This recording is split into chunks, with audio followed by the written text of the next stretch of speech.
નમો રિહંતાણમ નમો સિદ્ધાણમ નમો આયર્યાણમ નમો વજ્રાયાણમ નમો લોહે સવ્વસાહૂણમ એસો પંચ નમોકારો સર્વપાવપણાસનો મંગલાણં ચ સવ્યેસિં પરમં હવૈ મંગલમ.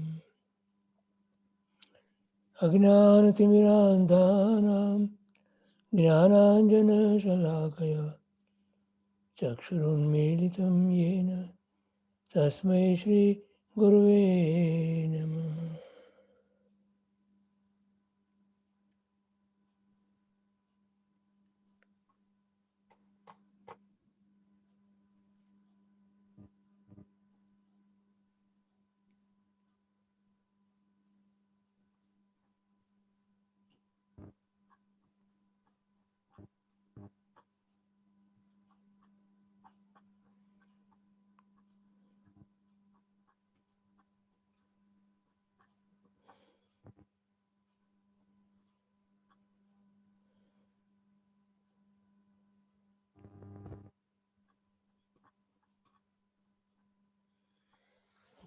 જય જિનેન્દ્ર.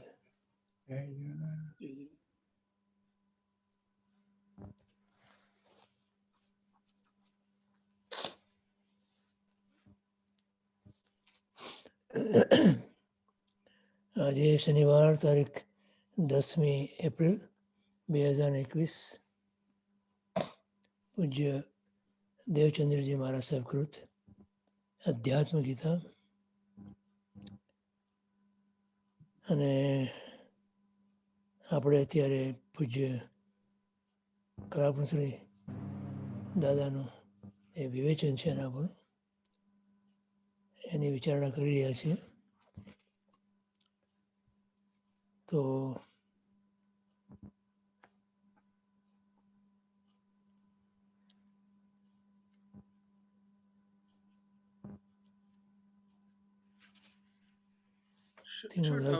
સંક્ષિપ્ત રહસ્ય.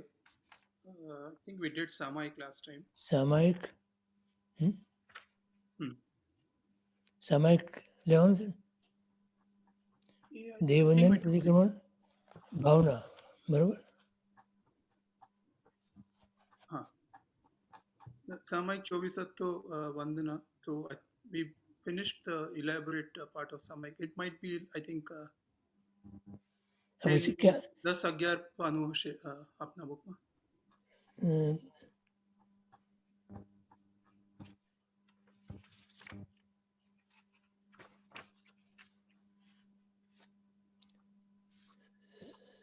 સામાયિક કરી લીધું ને આપણે.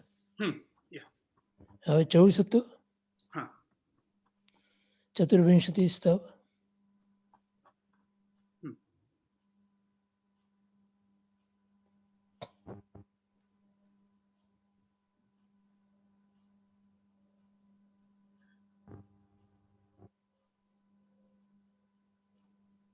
કયા પાના પર છો ગિરીશભાઈ? મારામાં અહીંયા 10મું પાન છે. આપણા પીડીએફમાં it's the 8th page of the book and 19th page of the PDF. બરાબર.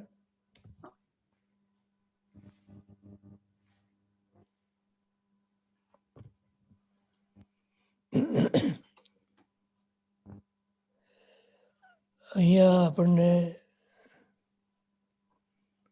ષટ આવશ્યકનું સંક્ષિપ્ત રહસ્ય બતાવે છે ગુરુદેવશ્રી. એમાં મુખ્ય વસ્તુ તો આપણે જેને 24 તત્વો કહીએ છીએ, 24 તીર્થંકર પરમાત્મા આ કાળના, એમની સ્તુતિ છે. એમાં ગણધર ભગવંત રચિત છે. એટલે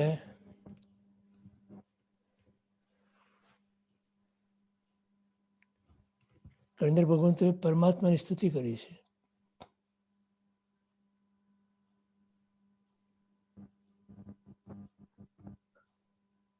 આપણે પણ કરીએ છીએ ને. દેરાસરમાં જઈએ અથવા તો ઘરે પણ આપણી પાસે એવી એવા પ્રકારની સુવિધા હોય તો આપણે પણ પરમાત્માની સ્તુતિ કરીએ છીએ.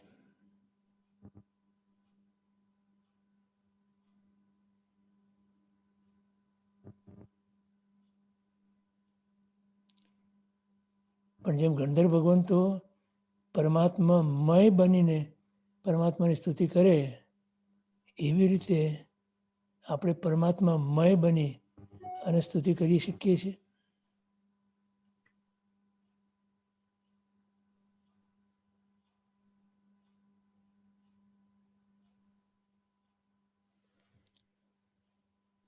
આપણા હૃદયની અંદર પરમાત્માનું સ્થાન કેવું, કેટલામું?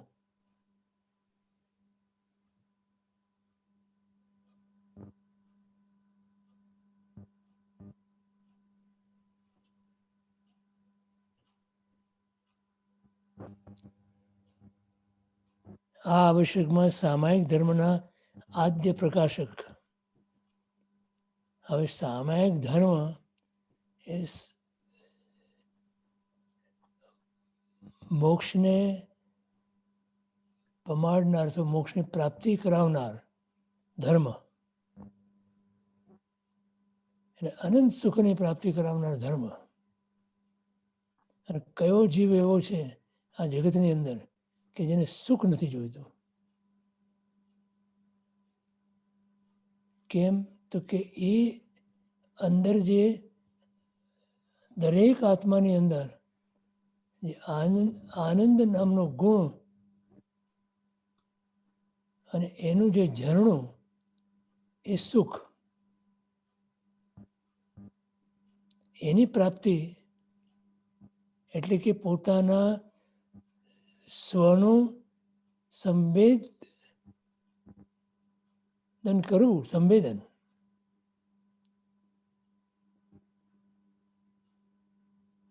તો એમાંથી એકમાત્ર સુખની પ્રાપ્તિ થાય, તો આનંદની પ્રાપ્તિ થાય.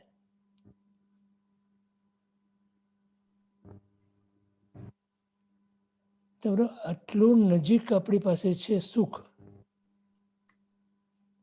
એક અંદર ડોક્યું કરીએ અને આપણને સુખ અને આનંદની પ્રાપ્તિ થઈ શકે એમ છે. તો શાસ્ત્રકારો જે કસ્તુરી મૃગની ઉપમા આપી અથવા દાખલો આપી આપણે સમજાવે છે.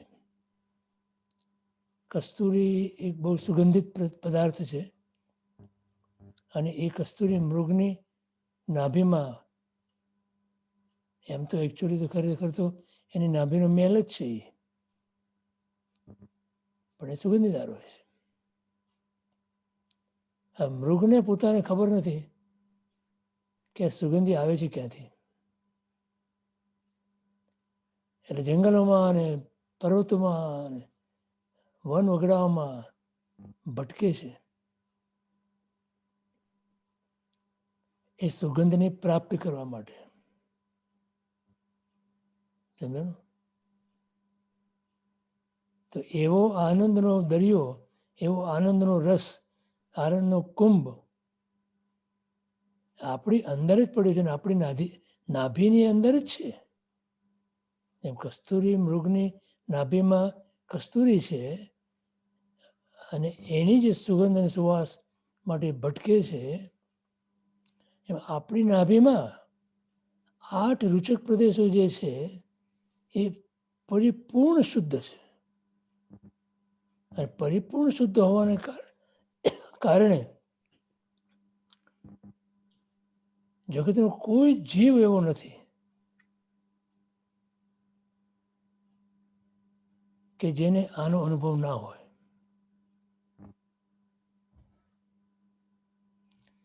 ઇવન નિગોદમાં રહેલા જીવને પણ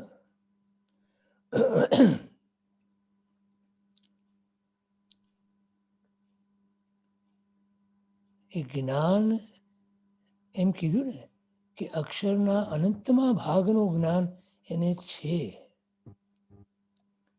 તો જ્ઞાન તો પર અપેક્ષાએ છે. એ જ્ઞાતા ભાવ જે છે એ પર અપેક્ષાએ છે. સ્વ અપેક્ષાએ તો કેવળ આનંદ જ છે. એનું જે આનંદ નામનું પાસું છે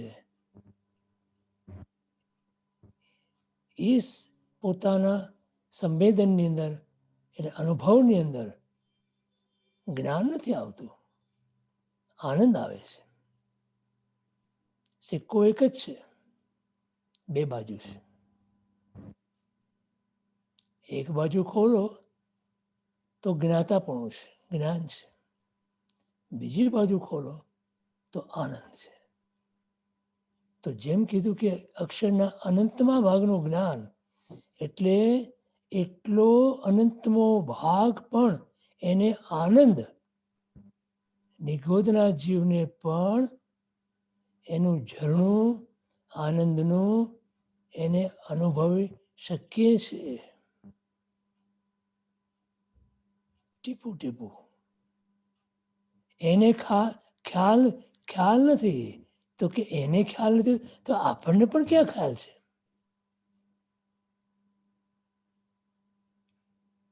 નિગોદનો જીવ તો બેભાન છે.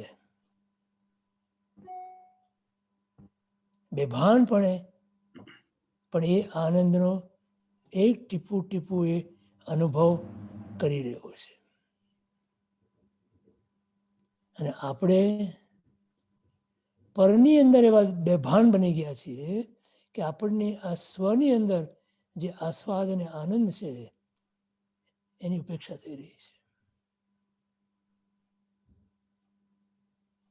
માટે ધ્યાન માટે કે જે એ આનંદની પ્રાપ્તિ માટે છે ધ્યાન, આપણે એમ કહીએ કે મોક્ષ માટે ધ્યાન કરો. તો મોક્ષ એટલે શું?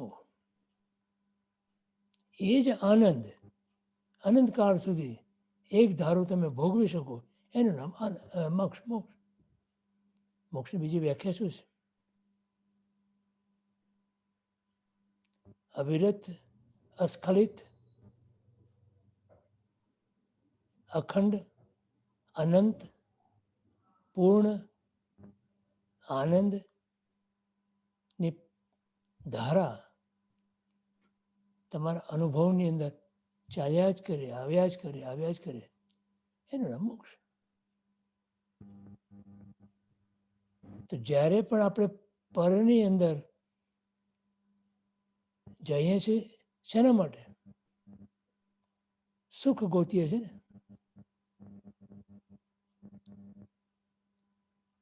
તો આપણામાં અને ઓલા મૃગમાં શું તફાવત?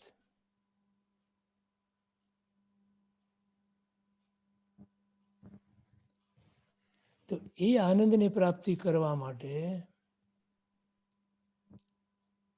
પહેલું મૂક્યું સામાયિક સમતા ભાવ. અને એ સમતા ભાવની ઘોષણા કરી પોતે અનુભવીને એવા અનંતા તીર્થંકર પરમાત્માઓ અને આપણા માટે આ કાળની અંદર 24 તીર્થંકર પરમાત્માઓ એની સ્તુતિ કરી અને મેળવવું શું છે? માંગવું શું છે?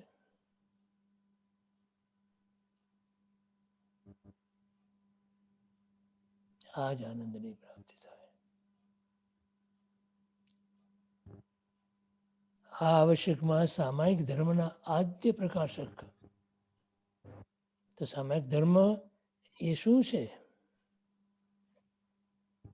આ જ આનંદની આપણને પ્રાપ્તિ કરાવનાર અને એની જે ઘોષણા કરી,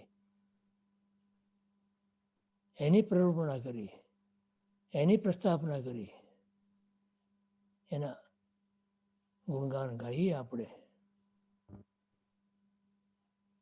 તો આપણા જ્ઞાન ઉપર, આપણા દર્શન ઉપર અને આપણા ચારિત્ર ઉપર જે આવરણો છે, જે બાધાઓ છે, એને આપણે દૂર કરી શકીએ. તો આપણામાં પણ એ ઝરણું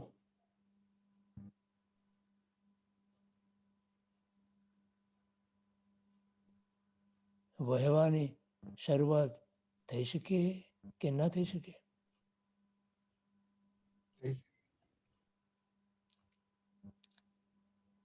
દેવાધિદેવ અર્યંત પરમાત્માઓ અને તેમના સદગુણોની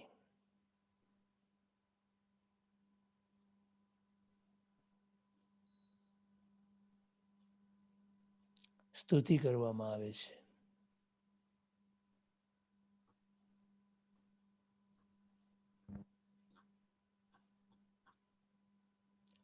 સ્તુતિ કરવાની પાછળનો આશય શું છે? તો કે હે પ્રભુ, આપે આપના બધા જ ગુણો પ્રગટ કરી એટલે નિરાવરણ કર્યા. એના ઉપર જે બંધનો, બાધાઓ, આવરણો, વિઘ્નો, મુશ્કેલીઓ, આ બધું આપણે દૂર કર્યું. અને મારા બધા જ ગુણો ઉપર આ બધું જ છે. માટે હું મારા ગુણનું અનુભવન કરી શકતો નથી. તો આપની પાસે હું આવ્યો છું. એક જ માંગણી છે મારી, પ્રભુ, કે મારા આ ગુણો પણ આપની જેમ જ નિરાવરણ બનો, બાધાથી મુક્ત બનો. અને જે આનંદનું ઝરણું મારામાં પડ્યું છે અનાદિકાળથી, એની આડે જે કંઈ હોય એને દૂર કરીને એ ઝરણું વહે અને હું પણ આપની જેમ એ ગુણોની અંદરથી ઉદ્ભવતો જે આનંદ એનો અનુભવ કરું. સ્તુતિ ભગવાનની કરીએ આપણે તો શું જોઈએ છે આપણને?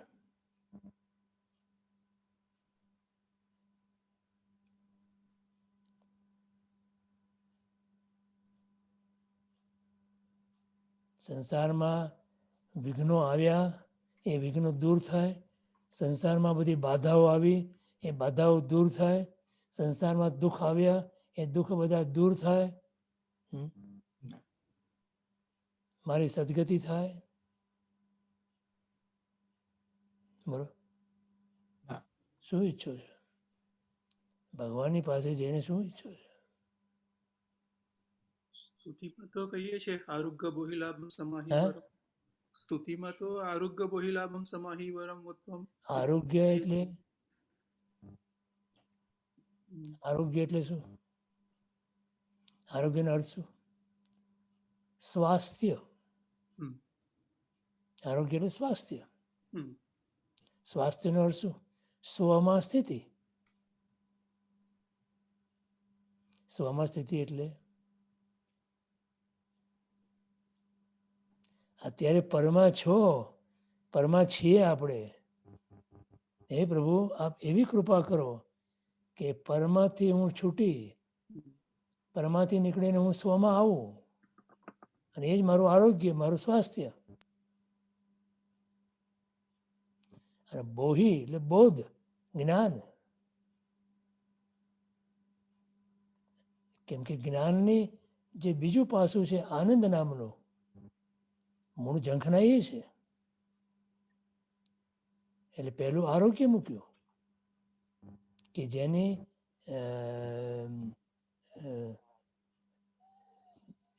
જેને આપણે આનંદ સાથે સરખાવી શકીએ. તમે રોગનો હુમલો આવે તો તમે દુઃખી, અને તમે રોગ દૂર થાય તો તમે સ્વસ્થ. સ્વની અંદર સ્થિતિ. તો સ્વમાં સ્થિતિ કરો તો કેવળ આનંદ છે ત્યાં. અને એ તો સ્વભાવ છે મારો. હું મને મારો સ્વભાવ જ માંગુ છું પ્રભુ. શું માંગીએ છીએ આપણે? શાતા નહીં લેવાનું આરોગ્ય. હે? આરોગ્ય એટલે શાતા એવું નહીં. આરોગ્ય એટલે સાધા નહીં. શાતા એ પરોક્ષ છે, આરોગ્ય એ પ્રત્યક્ષ છે. શાતા તો અશાતાના ના અભાવમાં શાતા, અશાતા એમાંથી એટલે અભાવ દૂર થાય એટલે શાતા.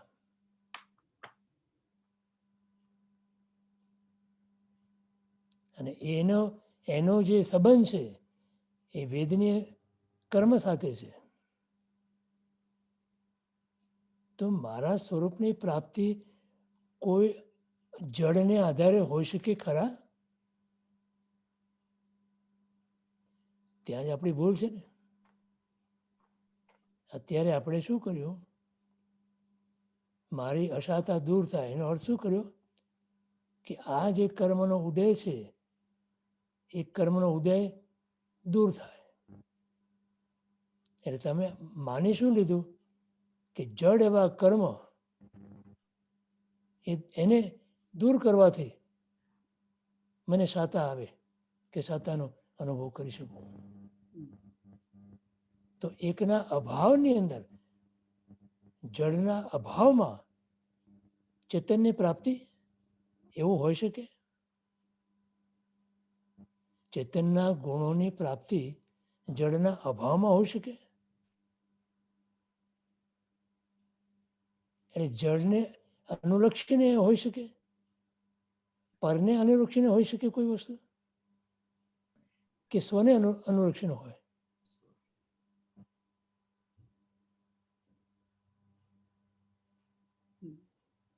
સ્વનું જો ભાન ના હોય, સ્વનું આપણને જ્ઞાન ના હોય, સ્વની ખબર ના હોય, સ્વમાં આટલું સુખ પડ્યું છે એ જાણતા પણ ન હોઈએ, આપણે સ્વીકારતા પણ ના હોઈએ,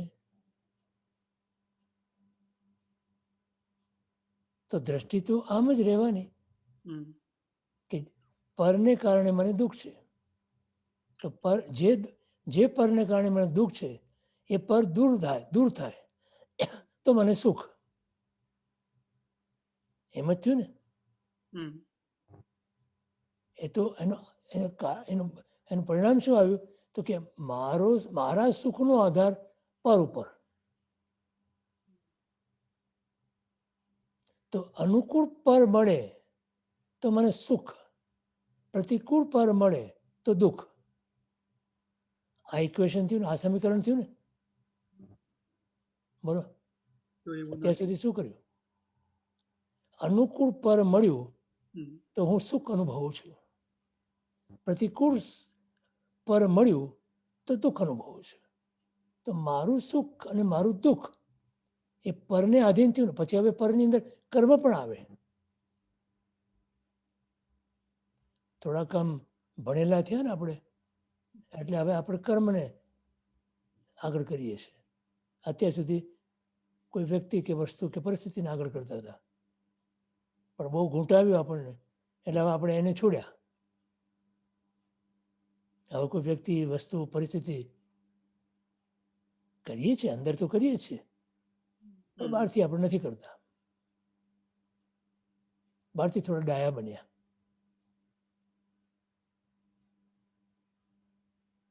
પણ અંદરથી તો સમજણમાં તો આ જ છે ને કે આણે મને દુઃખ આપ્યું, આ પરિસ્થિતિએ મને સુખ આપ્યું, કે આ વસ્તુ મને પ્રાપ્ત થઈ માટે મને સુખ મળ્યું, તો આ વસ્તુનો અભાવ છે માટે મને દુઃખ છે. બોલો.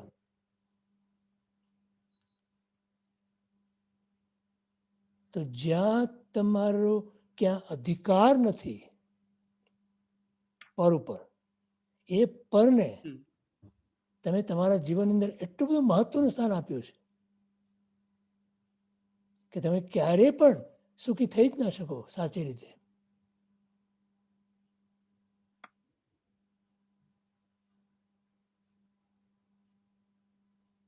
તો આ દ્રષ્ટિનો સવાલ ઊભો થયો. તમે કઈ રીતે વસ્તુ સ્થિતિને જોવો છો, એનું દર્શન તમે કેવી રીતે કરો છો, તો જો પરમાત્માએ જે રીતે આ દર્શન કર્યું જગતનું, જગતની સ્થિતિનું, જગતના પદાર્થોનું, એ રીતે જો આપણે કરીએ તો એ દર્શન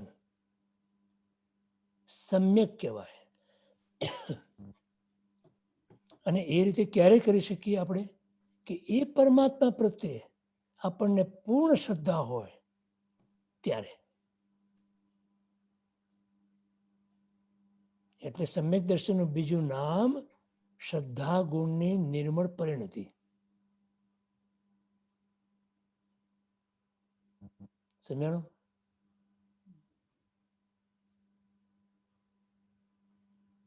તો આવી શ્રદ્ધા આપણને દેવગુરુ ધર્મ અને પોતાના સ્વાત્મા, પોતાના આત્મા સ્વરૂપ પ્રત્યે જ્યારે હોય ત્યારે એને વ્યવહાર સમ્યક દર્શન કીધું. અને બીજું, વ્યવહાર સમ્યક દર્શન વગર નિશ્ચય સમ્યક દર્શનની પ્રાપ્તિ અસંભવિત છે. મુશ્કેલ નહીં, અસંભવિત. બોલો. માટે અહીંયા કહે છે કે તે સ્તુતિ દ્વારા અધ્યવસાયોની વિશુદ્ધિ થાય. અધ્યવસાય એટલે આપણા ભાવ, આપણા ભાવ એટલે આપણી માન્યતા, આપણી માન્યતા એટલે આપણા હૃદયનો જે ભાવ અથવા હૃદયની જે અંદર જે પડ્યું છે એ. હૃદયથી તમે શું માનો છો, શબ્દોથી શું માનો છો એ અગત્યનું નથી. હૃદયથી શું માનો છો? માટે અધ્યવસાયનો અર્થ હૃદયના ભાવ. અને અધ્યવસાયોની વિશુદ્ધિથી જેટલી જેટલી ભાવની વિશુદ્ધિ થઈ એટલા એટલા કર્મનો ક્ષય થયો અને સંપૂર્ણ કર્મક્ષય રૂપી મોક્ષ સ્વરૂપની પ્રાપ્તિ તેથી કરીને થાય. એટલે ભગવાનની ભક્તિ કરતા કરતા જીવ મોક્ષ પામે એ આ રીતે. ભગવાન મોક્ષના દાતા નથી,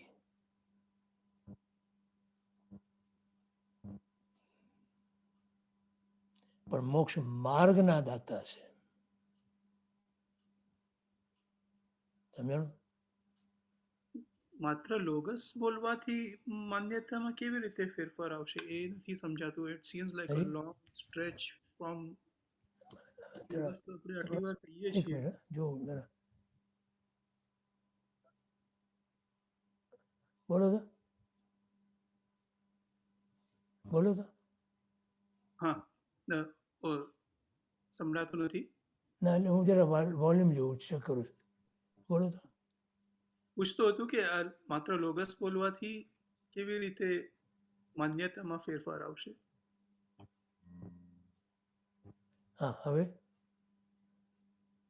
હમ હા બોલો. શું પ્રશ્ન હતો? પ્રશ્ન એ થાય છે કે માત્ર લોગસથી શું હા, લોગસ તો આપણે આટલી વાર બોલીએ છીએ પણ સમજો છતાં નહીં? ચાલુ છે કે નહીં?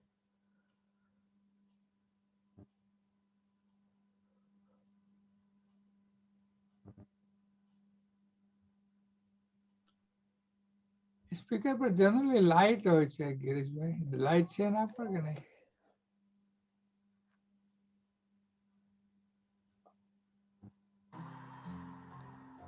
maybe volume down હશે. We could catch few words it seems like.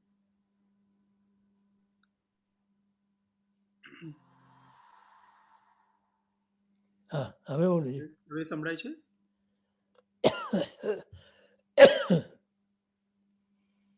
Rakesh હા. So I was trying to understand કે આ લોગસ પ્રદીપભાઈ તમારો પ્રશ્ન હતો? ના તમને કીધું કે સ્પીકર ઉપર એક લાઇટ હોય છે, લાઇટ દેખાય. અનમ્યુટ કરવું પડશે તમારે. હું તો અનમ્યુટ જ છું. હા, so you cannot hear શું કરશું આપણે નિકુલને? હા, seems like you cannot hear us. તમે અનમ્યુટ છો? હા, હા, તે.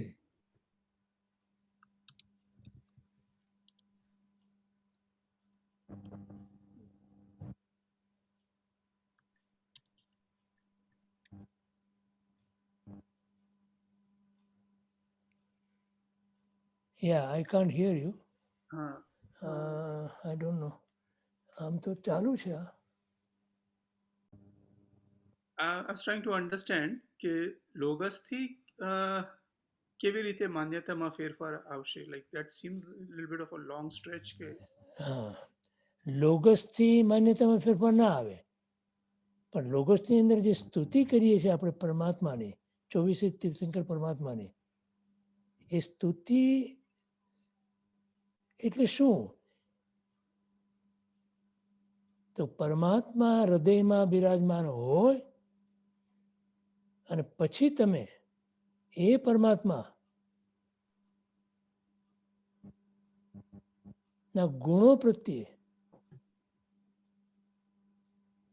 અહોભાવ અને બહુમાન લાવી અને એવા જ ગુણો મારામાં જે પડ્યા છે એવું પરમાત્મા કહે છે એનો સ્વીકાર કરી અને મારા એ ગુણો કેવી રીતે નિરાવરણ થાય એ સ્તુતિની અંદર જો તમે લઈ આવો એ ભાવ, તો તમને એનો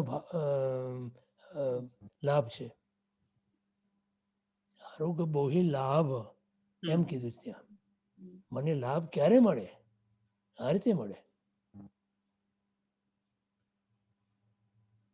પરમાત્મા સદગુણો તમને આપે નહીં કાંઈ, પણ એમની સ્તુતિ કરવાથી તમારી જે નિર્મળતા આવે છે એ નિર્મળતાને કારણે તમારા સદગુણો, પોતાના ગુણો નિરાવરણ બને છે અને એ ગુણો નિરાવરણ બને છે માટે તમારા અધ્યવસાય, તમારા ભાવ સુધરે છે, શુદ્ધ થાય છે અને એ શુદ્ધ વિશુદ્ધ થયેલા અધ્યવસાયો તમને કર્મક્ષયનું કારણ બને છે. સમજાણું? જનરલી જ્યારે લોગસ બોલતા હોઈએ ત્યારે તો એ સમય પૂરતું તો એટલીસ્ટ કંઈક પરમાત્મા પ્રત્યે બહુમાન ભાવ હોય છે, તો પણ છતાં એનાથી અધ્યવસાયની વિશુદ્ધિ તો થતી નથી. તો વોટ ઇઝ લેકિંગ કે તો એ હા, તો શું ખૂટે છે ત્યાં? હમ, તમે લોગસ બોલતા હો ત્યારે શું ખૂટે છે?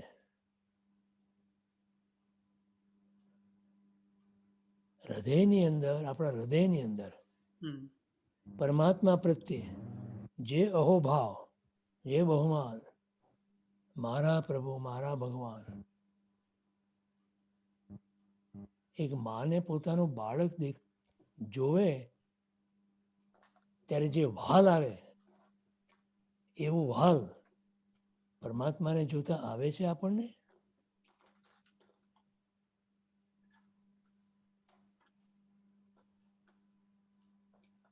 માનું બાળક ખોવાઈ ગયું છે, 6 મહિનાનું બાળક છે, ખોવાઈ ગયું છે. પછી જ્યારે જડે એને માની આંખમાંથી આંસુની ધાર ચાલે. અરે ભાઈ, હવે કેમ તું રડે છે? તને તો બાળક મળી ગયું. તો એવી રીતે પરમાત્મા આપણને મળે જ્યારે, ત્યારે આપણી આંખમાંથી આંસુની ધાર થાય, એ ભાવ અંદરથી ઉછળે, એને ભાવ વિભોર બનીએ આપણે. આટલો મહિમા નથી. I mean V feel like કે આ રોજ હું દેરાસર જાઉં છું તો રોજ તો મને મળે છે So પરમાત્મા. this is right, it has become a routine. Root in.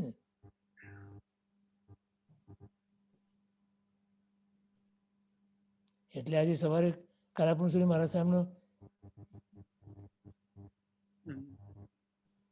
મોકલ્યો ને બધાને.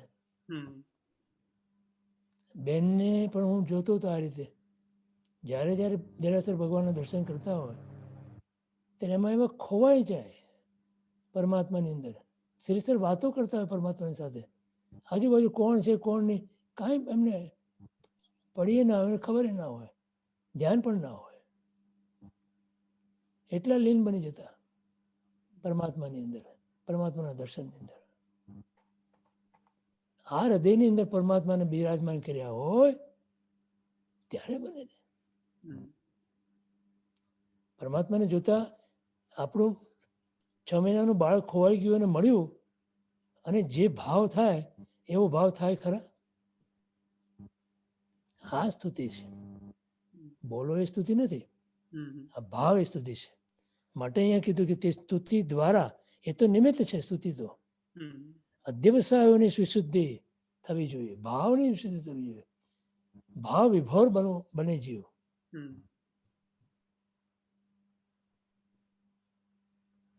નહીં તો એક આપણે એક રૂટીન થઈ ગયું, એક પ્રણાલી થઈ ગઈ, એક તમારું એક ભગવાનના દર્શન કર્યા, લોકો બોલી લીધું, સ્તુતિ બોલી લીધી, ચૈતીવંદન કરી લીધું, પૂજા કરી લીધી.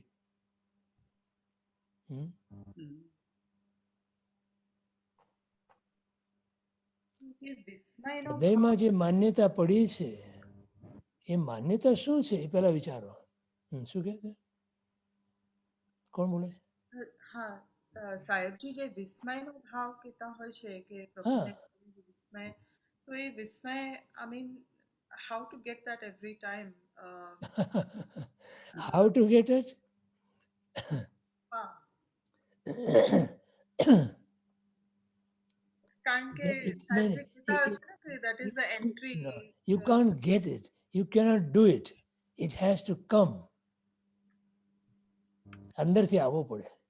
આ સવારથી મને મેં સવારે જોયો કલાપુરુષે મારા સામેનો એ ફોટો, ત્યારથી હૃદય ગદગદિત થઈ ગયું છે.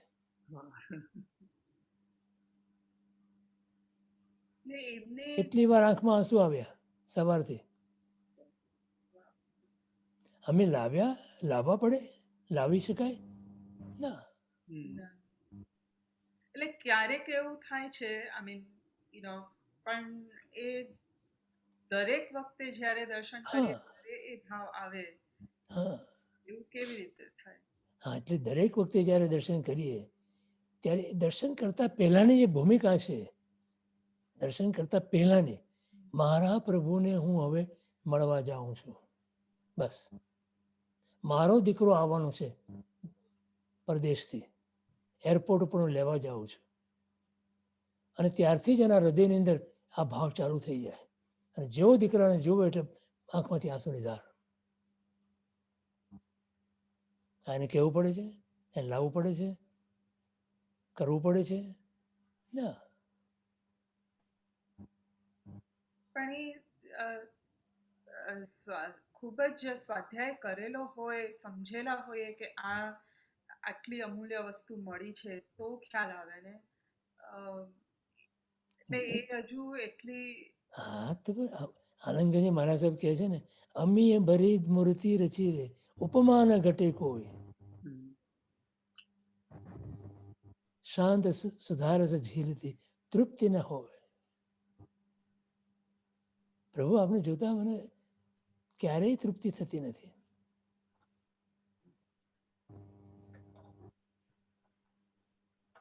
આજે પણ અત્યારે પ્રભુ મારી સમક્ષ સામે જ છે અને આંખમાં જળજળિયા આવે જ.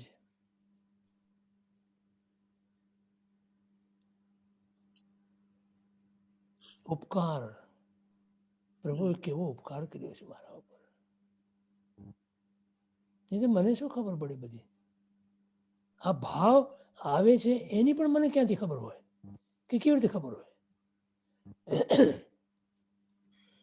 આ ભાવ શું છે એ બી ખબર નથી.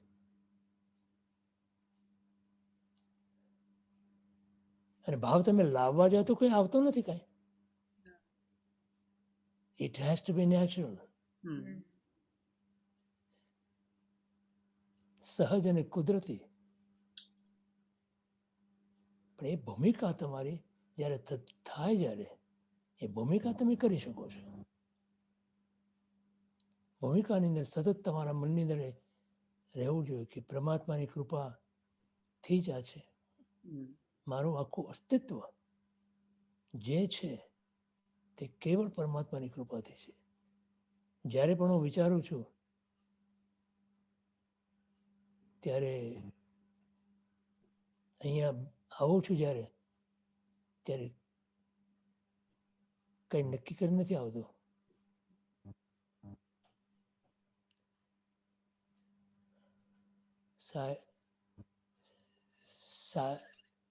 જે પરમાત્મા બોલાવે છે,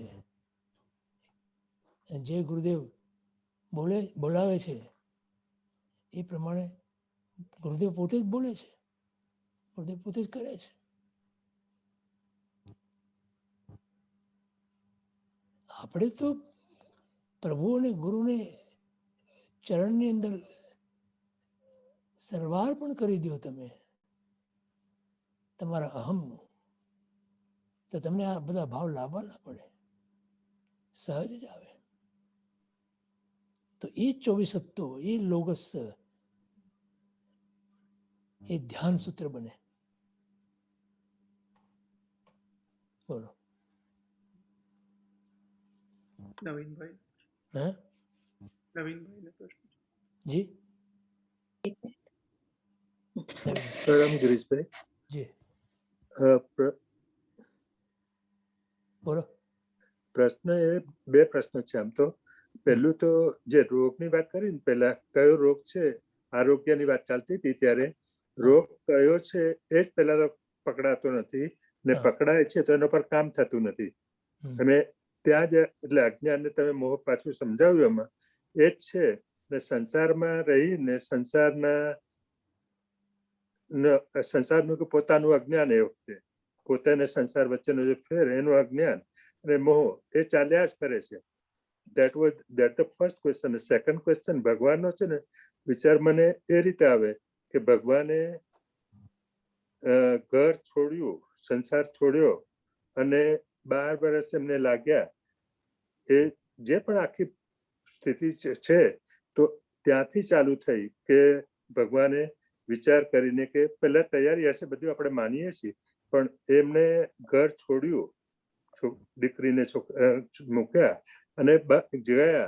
અને it took him some time or whatever the time to get to, પછી ઇન્ટરનલ બધી પ્રોસેસ ક્લીનલી ને બધી થઈ ગઈ અને પછી થયું. તો ભગવાનને માટે શ્રદ્ધા લાવવા માટે સૌથી પહેલો મનમાં સ્ટેપ એ જ આવે છે કે સંસારને છોડવાનો છે.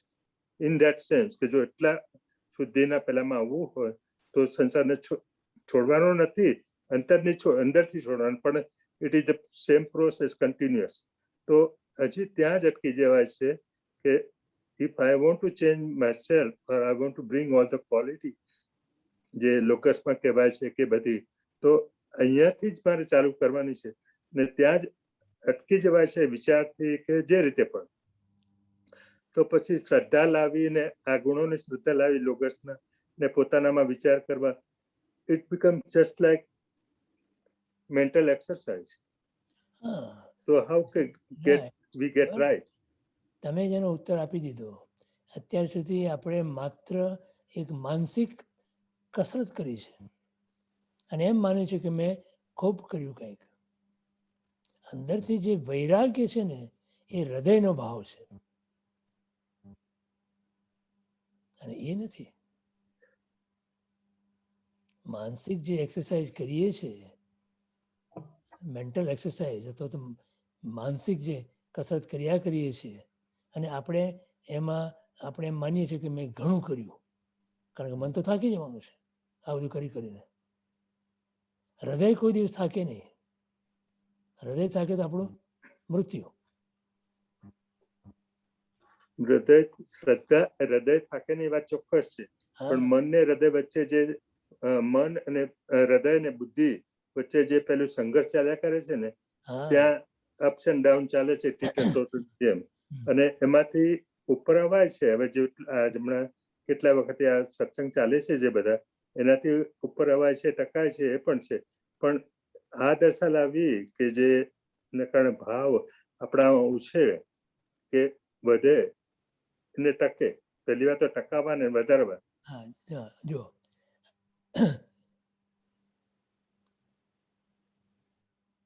આપણે જ્યારે એમ વિચારીએ ને કે મારે આવો ભાવ લાવવો છે, તો એ ભાવ ક્યારેય It isn't. It isn't. I agree with you. લાવવો નથી, પણ વૈરાગ્ય લાવવું છે. સંસાર ને આવેલું છે ઘણું, પણ એ તો સંસારનું યાદ જ ના આવે અને આમાં આવી જઈએ, એ જ થવાનું છે. સંસાર જેમ ચાલે છે તેમ ભલે ચાલે. સંસારની બધી જ પ્રક્રિયાઓ ક્રિયાઓ જેમ ચાલે છે તેમ ભલે ચાલે. એની સામે મને કોઈ વાંધો નથી. પણ મારા માટે તો જે ચાલે છે એને હું માત્ર જોઈ શકું છું કે એ મને અસર કરે છે. અસર થાય છે, બસ. ચોક્કસ. તમે જેટલી એની અસરથી મુક્ત થતા જશો તેમ તેમ તે તો ચાલવાનો જ છે. સંસાર તો કર્મના ઉદય પ્રમાણે ચાલ્યા જ કરવાનો છે. તમે એને રોકી પણ શકવાના નથી અને તમે એને સુધારી પણ શકવાના નથી. The only question here is કે તમે એને માત્ર દ્રષ્ટા ભાવથી જોઈ શકો છો, પછી જ્ઞાતા ભાવ આવે. પહેલા દ્રષ્ટા ભાવ લાવવો પડે કે જે વર્તમાન કાળને આધીન છે. પછી જ્ઞાતા ભાવ આવે કે જે ત્રણ કાળને આધીન છે. એટલે દ્રષ્ટા ભાવ એટલે I don't react two that. હા, ઇઝ ધેટ દ્રષ્ટા ભાવ? you don't react adversely. Adversely, yeah. No, you react, but you don't. You respond. You don't react, but you respond. But you don't react adversely. એટલે કે respond તો તમે જે વસ્તુ ધારો કે દૂધ તમે મૂક્યું છે સગડી ઉપર, બરાબર, તમે જોયા કરો છો. આપણે કહેવાય કે ભાઈ દૂધ મૂક્યું છે ત્યારે જોજો. દૂધમાં તો ઓકે, સોરી. સાંભળો, બેન શું કે ભાઈ હું જ્યારે મારે થોડું કામ છે આવું છું, તમે જ્યારે દૂધ મૂક્યું છે મેં ચૂલા પર, તમે જોજો. હવે ભાઈ શું કરે? ભાઈને તો કીધું જોવાનું કીધું છે, તો જોયા કરે છે. દૂધ ઉભરાય છે એને પણ જુએ છે, ઉભરાઈને બહાર નીકળે છે એને પણ જુએ છે, બહાર નીકળીને ગેસ કે જે કંઈ હોય એ બુઝાઈ પણ જાય છે એને પણ જુએ છે. આવું જોવાનું? આવું નહીં, પણ અત્યારે આ એક્ઝામ્પલ તમે આપ્યો ને ગિરીશભાઈ, એમાં જ એક દૂધ છે ને એક બીજી બાજુ બેન છે. બેને છે ને જે ભાવથી કીધું ને જે ભાવથી પછી આવશે એમાં ને દૂધ જે કર્યું એ બેમાં બહુ જ ફેર છે. અને that is where ત્યાં તમારો વિવેક going. પણ ત્યાં તમારો વિવેક તો વાપરવો પડે ને. એમાં કેવળ દ્રષ્ટાભાવ એમ ના ચાલે. I agree. બરાબર, એટલે નિશ્ચય અને વ્યવહારનું આમ બરોબર સામંજસ્ય જોઈએ. વ્યવહારમાં તમારે દૂધ ઉભરાતું હોય તો એને ગેસ ઠારવો પડે, તમારે એને ગેસ ઉપરથી નીચે ઉતારવું પડે. ચોક્કસ. આ કર્તવ્ય છે. અને પછી તમે મને તો કીધું હતું કે જોવાનું, મેં જોયા કર્યું. મેં શું ખોટું કર્યું? બોલો. એ તો મોટું અજ્ઞાન છે, થઈ ગયું ને. એ જ છે, તો પેલી રોગ જ છે, તો પછી તો એ તો રોગ જ થઈ ગયો. એ જ વાત કરું છું. આજે લોકો અમુક વસ્તુ સાંભળે અને પછી એનો જે પરમાર્થ છે એ સમજે નહીં જો, તો આવા જ કૌભાંડો થવાના છે જીવનની અંદર. સમજાણું? અમારે શું કરવું? અમે ક્યાં? અમારે જનરલ આમ તો અત્યારે જે વાત ચાલે છે એના કન્ટેક્સમાં કોઈ મારે વાત નથી કરતો. એટલે વિવેક તો જોઈએ ને, વિવેક પૂર્ણ વિવેક તો જોઈએ. ધર્મના મૂળની અંદર વિવેક છે. પણ વિવેક બુદ્ધિ સાથે જોઈન થાય છે અને અહીંયા પછી હૃદય પર આવવાનું છે. બરોબર છે. વિવેક બુદ્ધિ જોઈએ. બરોબર. હવે જે બુદ્ધિ હૃદય સાથે જોડાયેલી છે એ પ્રજ્ઞા બને છે. પેલામાં હમ હોય છે, પેલામાં હમ હોય છે, બીજામાં. અને જે બુદ્ધિ અહમ સાથે જોડાઈ છે એકો બુદ્ધિ બને છે. Right, you are perfectly right. તો આપણે વિવેક પૂર્વકની બુદ્ધિ જોઈએ. સમજાણું? સમજાયું. Thank you. બરોબર. બીજા કોણ પૂછે? મંજરી? બરોબર. પ્રણામ ગિરીશભાઈ. જી આજે તમે જે કીધું ને કે ભગવાનના દર્શન થાય તો એકદમ ભાવ વિભોર થઈ જાય, આમ સતત તન્મયતા થઈ જાય. પણ એ સહજ તો થતું જ નથી ગિરીશભાઈ. અને તમે કહ્યું કે આ વસ્તુ કઈ લાવવાની નથી, એ સમજાય છે. તો સહજ નથી થતું તો એટલીસ્ટ લાવવાનો ઉપાય તો કરવો જ જોઈએ ને. તો એમને સહજ નહીં જ થાય, ક્યારેય નહીં થાય. તો શું એમને અમારો દર્શન થઈ જશે એવી રીતે થાય? અને બીજું એમ થાય કે જ્યારે આપણે આત્માની વાતો કરીએ તો સતત ભેદ જ્ઞાન કરો ને આ કરો. હવે જ્યાં સુધી ભગવાનને હૃદયમાં બેસાડ્યા નથી, તમે જે રીતે કીધું એ રીતે, તો આત્મા પકડાવાનો ખરો? ના, જ્યાં સુધી આપણે પોતે સર્વસ્વ આપણું અને આપણું સ્વત્વ પરમાત્માને ચરણે ધરી દઈએ, એટલે એટલા નિશંક બની જઈએ,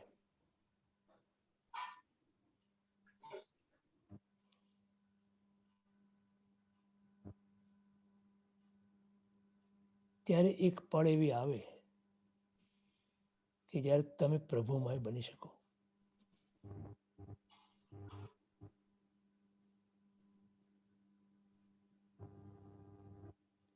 આપણે એમને બુદ્ધિથી નથી વિચારવાના. એક મા પોતાના બાળકને બુદ્ધિથી નથી વિચારતી, હૃદયથી વિચારે છે, હૃદયથી જોવે છે. હૃદય નયન નિહાળે જગદણે, મહિમા મેરુ અપાર જિનેશ્વર. આપણે હૃદયના ચક્ષુથી એટલે કે ભાવથી પરમાત્માને બેસાડવાના છે, પરમાત્માને જોવાના છે.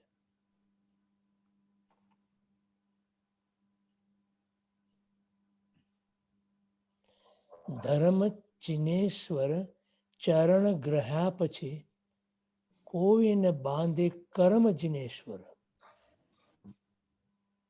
આ વિશ્વાસ આવવો જોઈએ.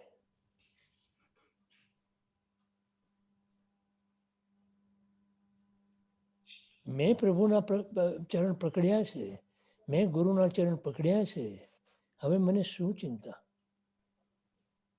મીરાબાઈ ઝેરનો કટોરો પી જાય છે. કઈ તાકાત છે આ? નરસિંહ મહેતા ચોરા બેઠા છે, ચોરા ઉપર, અને કોઈ આવીને સમાચાર આપે છે કે તમારા પત્ની ગુજરી ગયા. તો એ ગાઈ શકે છે કે ભલું થયું ભાંગી જંજાળ, સુખે ભજશું શ્રી ગોપાળ. આ કઈ તાકાત છે, કઈ ખુમારી છે આ?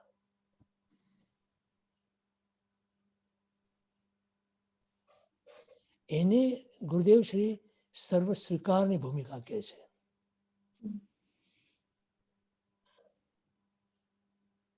એક વખત તમારા હૃદયની અંદર એક આ વસ્તુ આવી જાય ને, તો એ ભાવ લાવવો ના પડે, એ ભાવ આવે જ. શું ભગવાનની ઓળખાણ નથી? ભગવાનનું ભલે ઓળખાણ આપણને એમ ના હોય, ભલે ના હોય, પણ આપણે એક વસ્તુ સમજવાની. આ પ્રશ્ન મને પણ હતો પહેલા. ત્યારે વિચાર એમ થતો કે કેટલા મહાપુરુષો ફ્રોમ ગૌતમ ગણધરથી માંડીને અત્યાર સુધીના બધા મહાપુરુષોએ આ પરમાત્માની ભક્તિ કરી છે, આ પરમાત્માને ચરણે ગયા છે, આ ભગવાનને પોતાના હૃદયમાં બિરાજમાન કર્યા છે. તો હું તો આની તોલે એક તણખલા જેવું નથી.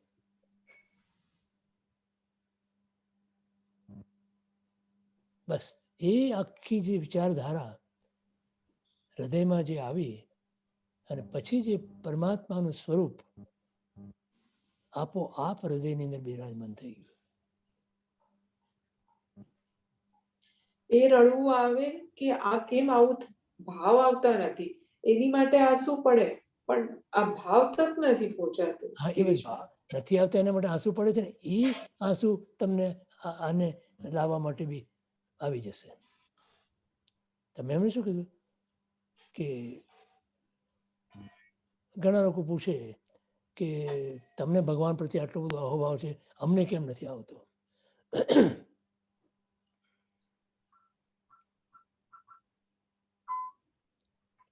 એનો સવાલ, એ સવાલનો જવાબ બહુ અઘરો છે. પણ હું એટલું કહું તમને કે તમે જો આ વિચારો ને કે ગૌતમ સ્વામી જેવા પ્રથમ ગણધર, તમે વિચાર કરો, એમ 4 વેદ અને 14 પુરાણના જ્ઞાતા, આખા ભારત વર્ષની અંદર મહાન પંડિત તરીકે વખણાયેલા, પરમાત્માની જોતાની સાથે એમના 1 અને 2 વચનો સાંભળ્યા અને પૂર્ણપણે એમના થઈ ગયા. આ શું જાદુ હશે? અને પછી ઓલા આનંદ શ્રાવક, સમર્પણ ટોટલ. બીજો આનંદ શ્રાવકને ત્યાંથી આવે છે જ્યારે, તો પોતે પોતાના જ્ઞાનનો ઉપયોગ કરીને પણ જાણી શક્યા હોત કે આનંદ શ્રાવક સાચું કહે છે, તો પણ ભગવાન પાસે આવે ને. હજી તો ભગવાનના સમક્ષમાં દાખલ થાય છે અને પરમાત્મા કહે છે કે હે ગૌતમ, આનંદ શ્રાવક સાચો છે, તારે મિચ્છામિ તારે આપવાનું છે. એક પળનો પણ, એક ક્ષણનો પણ વિચાર કર્યા વગર સીધા પાછા દોડે છે અને કહે છે આનંદને, આનંદ તું સાચો છે. આવા મોટા ગુરુ આ શ્રાવકને મિચ્છામિ આપે છે. Just imagine that. આ શું હતું? પરમાત્મા પ્રત્યેનું સર્વ સમર્પણ. તો શું ગૌતમ સ્વામીને જ્ઞાન નહોતું? 4 તો જ્ઞાન હતા એમને. અહીંયા આમ તો બધા 4 વેદ અને 14 પુરાણના જ્ઞાનનું જ્ઞાન હતું એમને. તો જ્ઞાન નહોતું કઈ, પણ ભાવ નહોતો. એમ આપણે આ સ્વાધ્યાય કરીને જ્ઞાન તો ઘણું મેળવ્યું બધાએ, ખૂબ વાંચનાઓ સાંભળે જ લોકો, પણ હજી હૃદયની અંદર જે ભાવ આવવો જોઈએ એ ભાવ ક્યાં છે? અને ભાવ તો આ રીતે જ આવે કે ગૌતમ સ્વામી જેવા પ્રથમ ગણધરથી માંડીને બધા મહાપુરુષોએ, કુંદકુંદાચાર્યની વાત કરું તમને તો બધાને એમ લાગે કે નિશ્ચય તો જબરજસ્ત હિમાયતી હતા ને. એમણે ભક્તિ ઉપર લખ્યું છે, બોલો.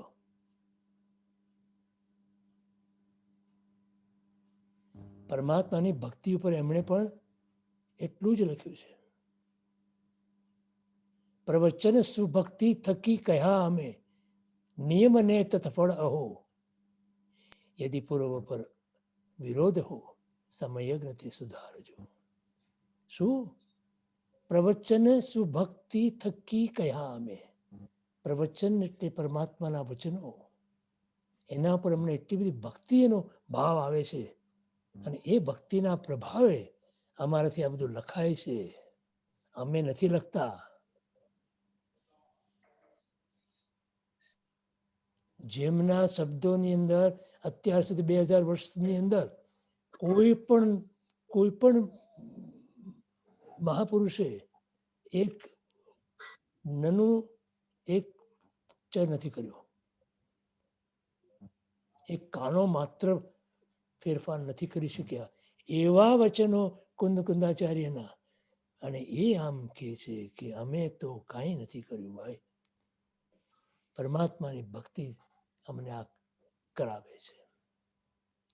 અમૃતચંદ્રાચાર્ય 1000 વર્ષ પછી સમયસાર ઉપરની જે ટીકા લખી એમણે, એમાં પણ એમ જ કહે છે અમે કાંઈ નથી કર્યું. અને અહીં તો આપણે થોડું ઘણું આવડ્યું એટલે આ લખવા માંડ્યા અને આ કરવા માંડ્યા, અને શું આપણા અહમને તો કોઈ સીમા છે કાંઈ? ગિરીશભાઈ, તો અહમને લીધે જ નથી આવતા ને ભાવ, એનો મતલબ તો એમ જ થયો અંતે. તમારે કેવું નહીં પડ્યું. શું કહે? આ અહમને લીધે જ આ ભાવ નથી આવતો ને, આ ઈગો ભયંકર એ બહુ નડે છે. જ્ઞાન તમે 9.5 પૂર્વનું ભણી શકો છો. 9.5 પૂર્વ કોને કહેવાય? અત્યારે એક પૂર્વ નથી.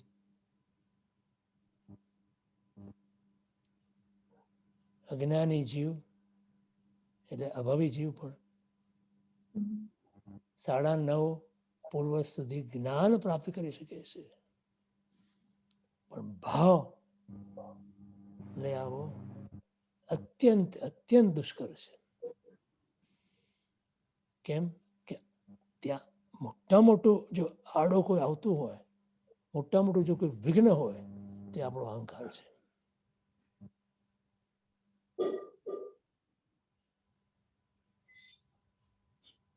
રાગ દ્વેષ તો અહંકારના જ કારણે છે. રાગ દ્વેષ પોતે સ્વતંત્ર નથી. એમાં દ્વેષ તો સ્વતંત્ર બિલકુલ જ નથી. અહમ ના હોય તો રાગ પણ ના હોય ને દ્વેષ પણ ના હોય.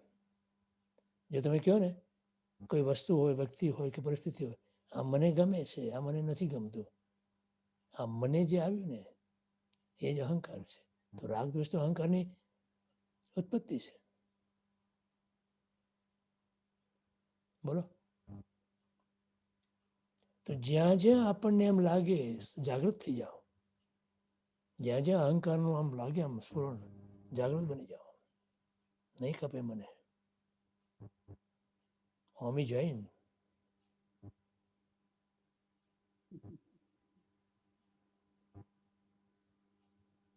ઘણાને તો લાસ્ટ નેમ જૈન હોય છે,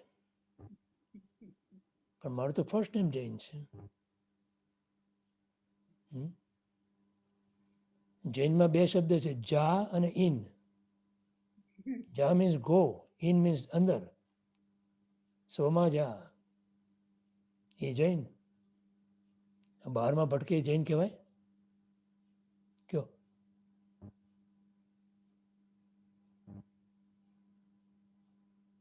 બોલો. Thank you. થશે, જરૂર થશે. દિશા સાચી છે, પુરુષાર્થ થોડો વધારે કરવાનો. પુરુષાર્થમાં બીજું કંઈ કરવાનું છે નહીં, માત્ર એક આ જ સમજ કેળવવાની છે. બહારનો જે રુચિ છે ને એ બહુ કંટ્રોલ કરે છે, બહુ નિમિત્તોની અસર કરી જાય છે. બહારની શું છે? બહારની જે રુચિ છે, બહારનું જે મન મગજ જાય છે, નોટ ફિઝિકલી નેસેસરીલી ન કહી શકાય, પણ જે બહારમાં કોઈ પણ નિમિત્ત એવું થાય એટલે એમાં મગજ જતું રહે, આમ ભૂલી જવાય છે, યાદ રાખવું પડે છે.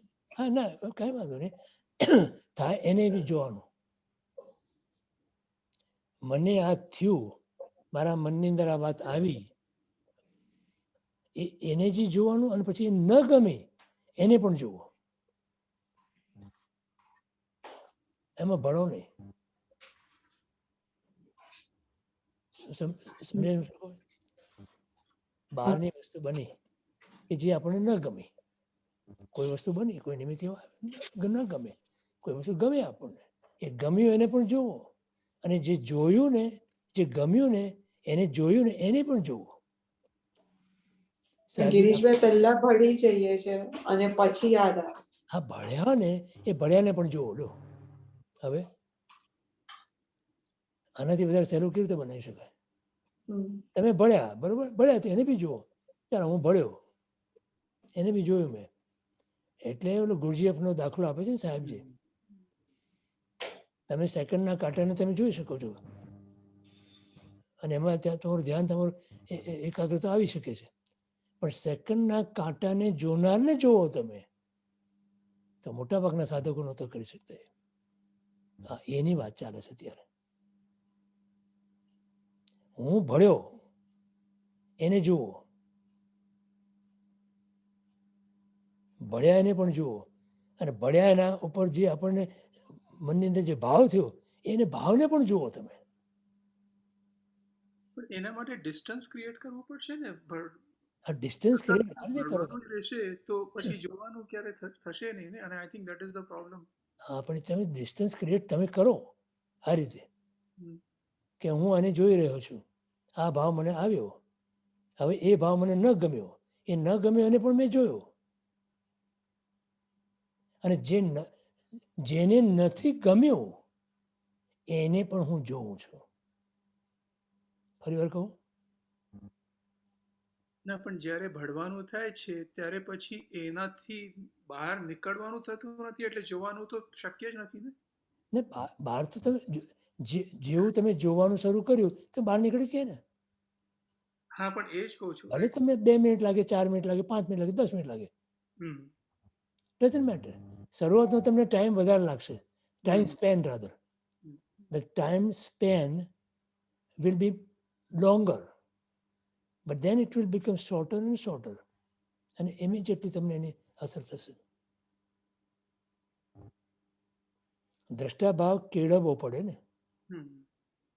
દ્રષ્ટાભાવ તો આપણે છે નહીં આપણી પાસે, એટલે એને કેળવવો પડે. તો this is how you develop. It almost seems to me કે like સતત like from one વસ્તુ to another ભણવાનું ચાલુ જ હોય છે, એટલે ચાલુ હોય છે. પ્રતિક્રમણ is the way કે like towards the end of the day I just take myself and say કે okay where did I, and through that perhaps cultivate the. બરોબર છે. તો જો પ્રતિક્રમણમાં તમને થઈ શકતું તો ભલે છે, ભલે કરો, પણ નહીં તો તમે સૂતા પહેલા એક 10 મિનિટ 10 મિનિટ્સ દિવસ દરમિયાનની તમારી આખી ચર્યા એને જુઓ. બોલો, હું કોઈ તમે તરત ના જોઈ શકો તો કાંઈ વાંધો નહીં. પછી ઊંઘ જ નહીં આવે.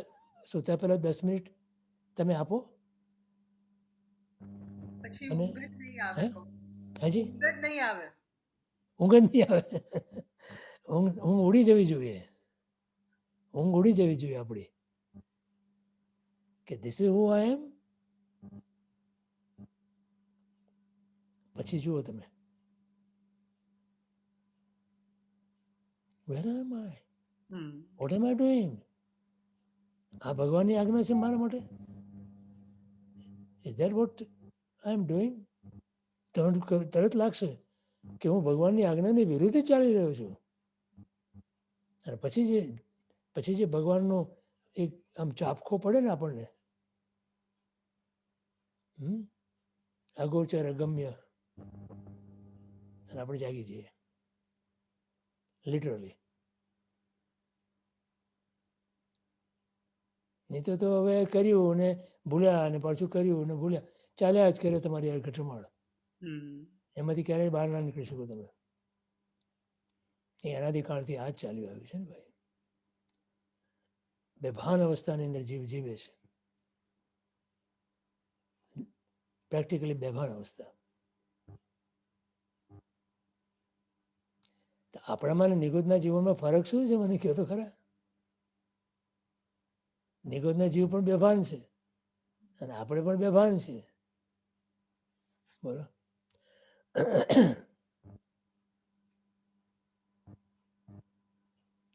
ધીમે ધીમે ધીમે ધીમે અભ્યાસ કરતા કરતા કરતા વૈરાગ્યના અભ્યાસ, આ બે એના માર્ગ છે, બે એના સાધન છે. વૈરાગ્ય, મને કાંઈ જોઈએ નહીં આ જગતમાંથી. શ્રીમદજી લખે છે એક જગ્યાએ કે આ જગતની અંદર જે પરમાણુઓ ભેળા કર્યા છે અનાદિકાળથી, એને ધીમે ધીમે એ જગતને પાછા આપી દઈએ અને આપણે થઈ જઈએ નબળા. આપણે એ જ કરવાનું છે. જે જગતમાંથી અનાદિકાળથી જે પરમાણુઓ ભેગા કર્યા છે, લીધા છે કોઈના પાસેથી, એ પાછા એને આપી દઈએ. એટલે કોઈ આપણી પાસે લેવા આવે એને ક્યારેય બી ના ના પાડવી, આપી દો. જે રીતે આવે એ રીતે આપી દો એને. પરમાત્માએ શું કર્યું? પહેલાં વર્ષીદાન જે દીધું ને એની પાછળનો આ મહત્વનો હેતુ આ છે, અથવા તો આ એનો ઉદ્દેશ્ય અને આ એનો બોધ છે. તમારી પાસે જે છે એને આપી દો. પછી ભગવાને કીધું કે મારું આ દેહ છે, હવે જેને જેને કંઈ બી બાકી હોય લેવાનું, આ દેહ પાસેથી લઈ લો. મૂકી દીધો છૂટો દેહને અને પોતે પોતાનામાં ચાલ્યા ગયા. તો દેહ પાસેથી લેવા વાળા બી ઘણા મળ્યા 12.5 વર્ષ સુધી. તો એક પણ ફરિયાદ કર્યા વગર એ પણ આપી દીધું એમણે. આ બહુ જ છે ત્યાંથી. આ જ બહુ જ છે આપણા માટે. જે કોઈ લેવા આપણને વિકલ્પો કેમ આવે છે? આપણે મંજરી કીધું કે આમ વિકલ્પ આવે કે આમ કેમ બન્યું, શું કરે, હમ વિકલ્પ કેમ આવે છે? મારું છે ને મારે નથી આપવું એવું ભાવ જે છે હમ એ મારું છે જ નહીં કાંઈ.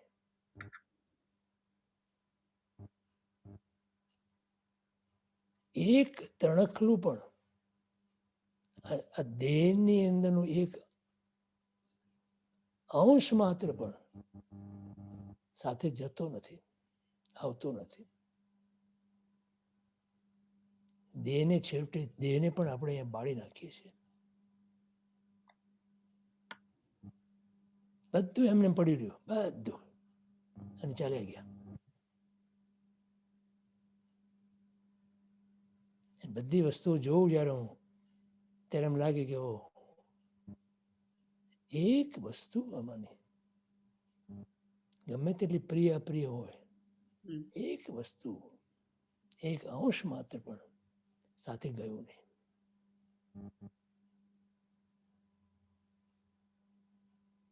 એ વૈરાગ્ય માટે 128માં પત્રાંક બહુ જબરદસ્ત બોધ આપે છે.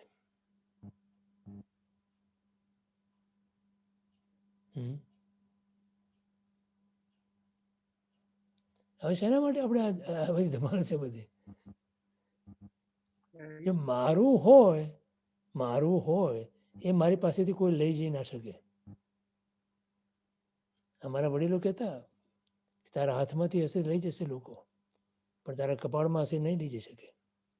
અને I have experience that all my life. બોલો, અને તમને બધાને અનુભવ છે.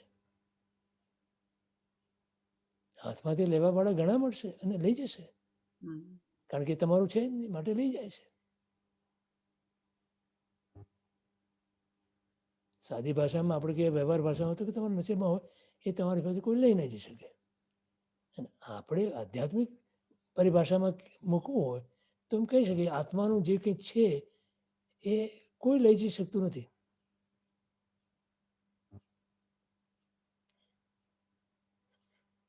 આત્માનું શું છે? જ્ઞાન, દર્શન, ચારિત્ર્ય, વીર્ય અને ઉપયોગ. આ 6 વસ્તુ છે આત્માની, બાકી બીજું કાંઈ આત્માનું નથી.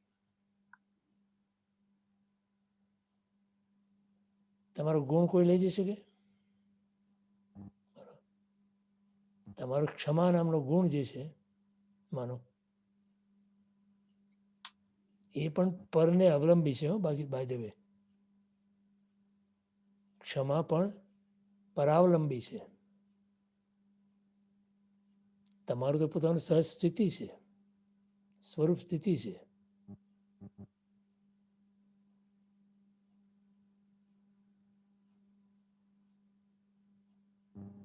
બોલો. પાછો એ જ પ્રશ્ન આવે છે કે અત્યારે તો સમજાય છે અને ઇટ મેક સેન્સ એન્ડ સ્વીકાર પણ થાય છે, પણ એ ટકતું નથી. એટલે એને કેવી રીતે ડીપ કેવી રીતે કરવાનું? હા, એને સમજાય છે જે એને પ્રયોગમાં મૂકવું પડે. You have to experiment with it. આજે કોઈ પ્રસંગ બન્યો, એ પ્રસંગને એનાલાઇઝ કરો. તમે પ્રસંગને એનાલાઇઝ કરો, તમારા ભાવને નહીં, તમારા પ્રસંગને એનાલાઇઝ કરો. then you will realize. અને જે રિયલાઇઝેશન થાય છે આપણને ત્યારે આપણને ખ્યાલ આવે છે કે જે મારો એના પ્રત્યેનો જે ભાવ થયો એ પ્રસંગ પ્રત્યેનો, એ ભાવ તો ક્ષુલ્લક હતો, ખોટો હતો. What's the point in that? એ નથી મારા આત્માના કલ્યાણ માટે ઉપયોગી થવાનો. તો why did I do that? I should not have done it. And I will be very aware and alert next time. એટલે જાગૃતિ આવી. સમજણ અને જાગૃતિ, આ 2 પાયા ઉપર આપણો આધ્યાત્મનો રથ ચાલે છે. સમજણ આપણને સત્સંગમાં મળે અને જાગૃતિ આપણે જીવનમાં રાખવી પડે. ખ્યાલ આવે?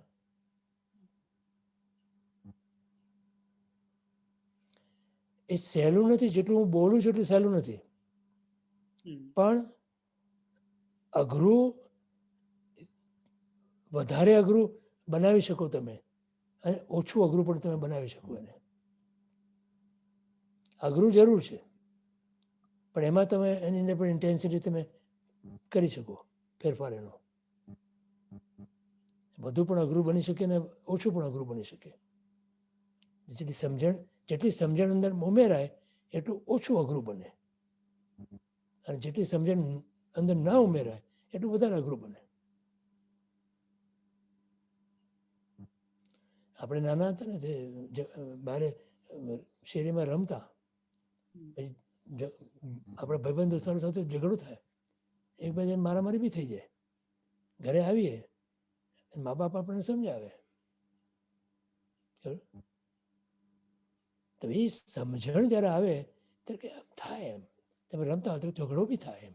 એવું જ્યારે કહે ત્યારે આપણને એમ થાય કે થોડુંક આપણને એમ થાય કે બરોબર છે, આમ પણ હોઈ શકે. સમાધાન કરી લેતા કરતા હતા ને. It was much easier at that time to like go back કેમ and say કેમ they were- ઇઝીયર હતું? કેમ ઇઝીયર હતું? કેમ કે ત્યારે આપણા હૃદયની અંદર એક નિર્દોષતા હતી, હા, એક સરળતા હતી. ન નિર્દોષતા નહીં, સરળતા હતી રાધર. અને મા બાપના વચનોને સ્વીકારવાની એક ભૂમિકા હતી. એ જ રીતે આપણે ત્યારે પ્રભુના અને ગુરુના વચનોને સ્વીકારવાની ભૂમિકા આવે અને એ સરળતા આવે તો અવશ્ય આપણે પણ કરી શકીએ. જેટલું આપણે નાના હતા ત્યારે કરી શકીએ એટલું અત્યારે પણ આપણે કરી શકીએ. બરોબર? બરોબર મંજરીબેન? મારો પ્રશ્ન થઈ ગયેલો ગિરીશભાઈ. હે?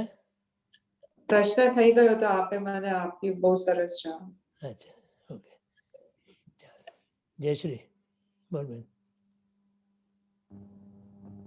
પ્રણામ. જી.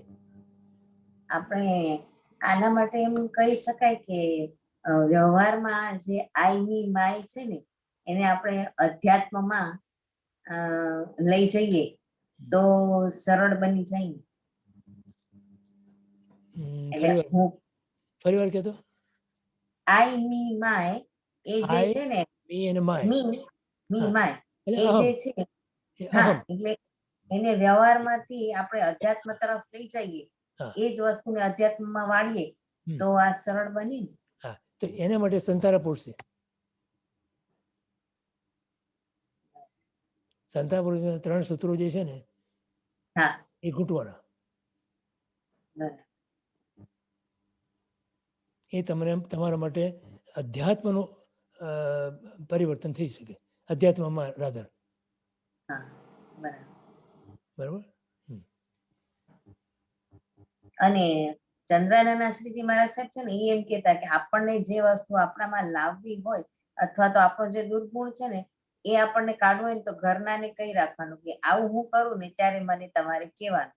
એટલે બરાબર. એનાથી આપણો થોડો સરળતાનો બી ગુણ વિકસે અને આપણે ઈ તરફ વળી શકીએ છીએ. અને એ મને એનાથી ફાયદો છે. કોઈને કલ્યાણ મિત્ર બનાવવાનો ઘરમાંથી. હા. એ કલ્યાણ મિત્ર એટલે આપણને કયા કરે, હા, શું ક્યાં કરે, આપણને સીધી રસ્તા રાખે. હા. Yes, બરોબર બરોબર. બરાબર.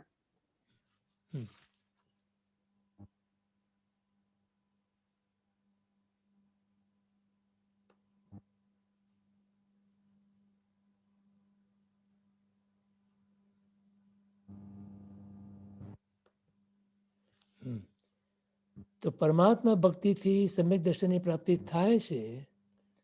બોલો, આટલું દ્રઢ કરી શકાય? માટે ત્યાં 751 ની અંદર 3 સ્ટેપ્સ આપ્યા અને એ 3 સ્ટેપ્સ, એ 3 જે મુદ્દા, એમાં પહેલો મુદ્દો પરમાત્માની ભક્તિ જ છે. આપ્ત પુરુષના વચનોની પ્રતીતિ રૂપ. બોલો, આ ભક્તિ?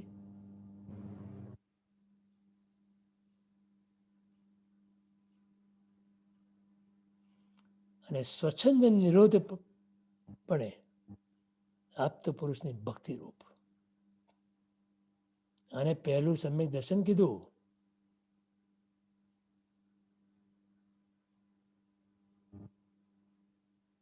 ખરું?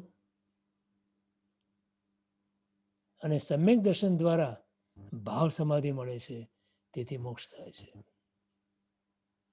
ભાવ સમાધિ એટલે શું?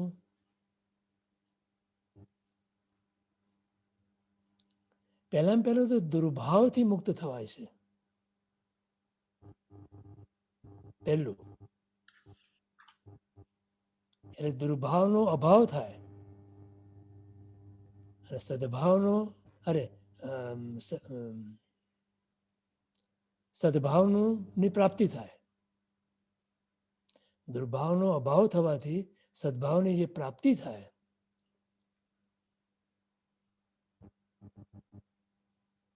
એટલે ભાવની જે શુદ્ધિ થઈ એટલે અધ્યવસાયની શુદ્ધિ થઈ. અને અધ્યવસાયની શુદ્ધિ એ છેવટે શુદ્ધિ વિશુદ્ધિ રૂપે પરિણમે. અને એ સમ્યક દર્શન અને સમ્યક દર્શનની પ્રાપ્તિ પછી જીવને મોક્ષની પ્રાપ્તિ અવશ્ય થાય. વધુમાં વધુ અર્ધપુત્કલ પરાવર્તન સંસાર એથી વિશેષ નહીં.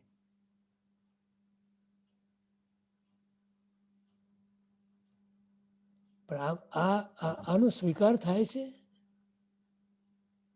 પહેલી વાત એ છે, આનો સ્વીકાર થાય છે કે પહેલા તો મારામાં કોઈ પણ પ્રકારનો કોઈના બી પ્રત્યે વસ્તુ, વ્યક્તિ કે પરિસ્થિતિ પ્રત્યે દુર્ભાવ તો ન જ હોવો જોઈએ. એટલે ત્યાં પહેલા છે ભગવંતનું મિત્રતાનું, મૈત્રી ભાવનું અગત્યતા આવી જાય.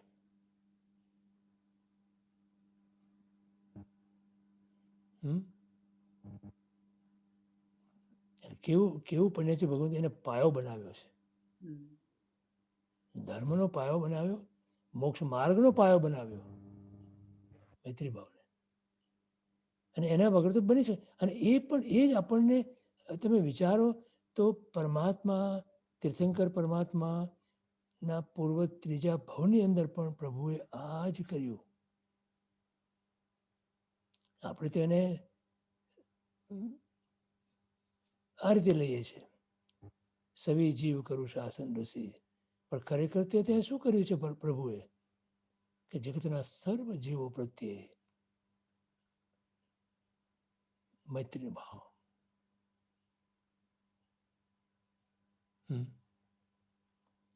માટે પરમાત્મા ભક્તિ એ જ મોક્ષનું મૂળ કારણ છે. મૂળ કારણ કે છે.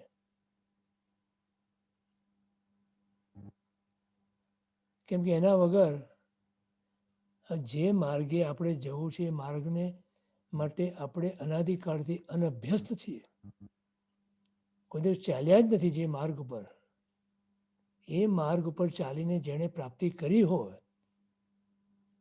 એની પાસે આજીજી કરીને એ માર્ગનું દર્શન તો મેળવીએ ને, તો એ તો ભક્તિ છે. એ જ પરમાત્મા ભક્તિ છે. હે પ્રભુ, આપ જે માર્ગે ચાલીને અનંત સુખની પ્રાપ્તિ કરી એવું સુખ મને જોઈએ છે. માટે આપ મારા પર કૃપા કરી અને એ માર્ગનું દર્શન મને કરાવો.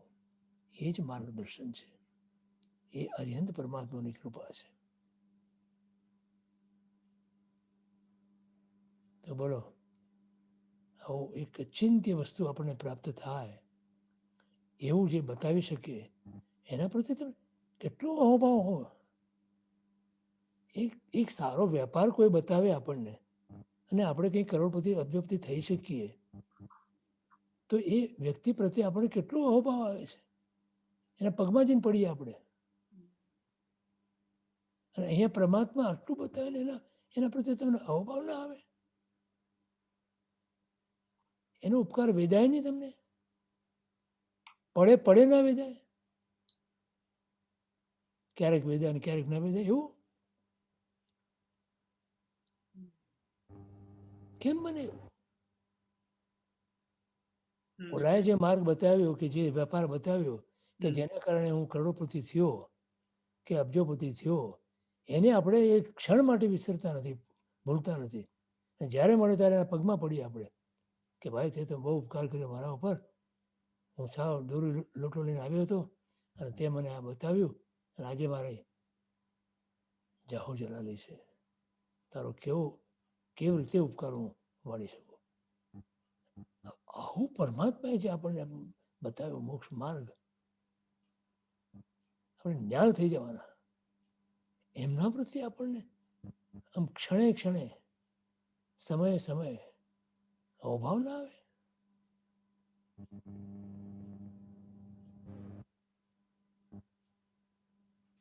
ક્ષણ ક્ષણ હું સંભાળું તને પ્રભુ.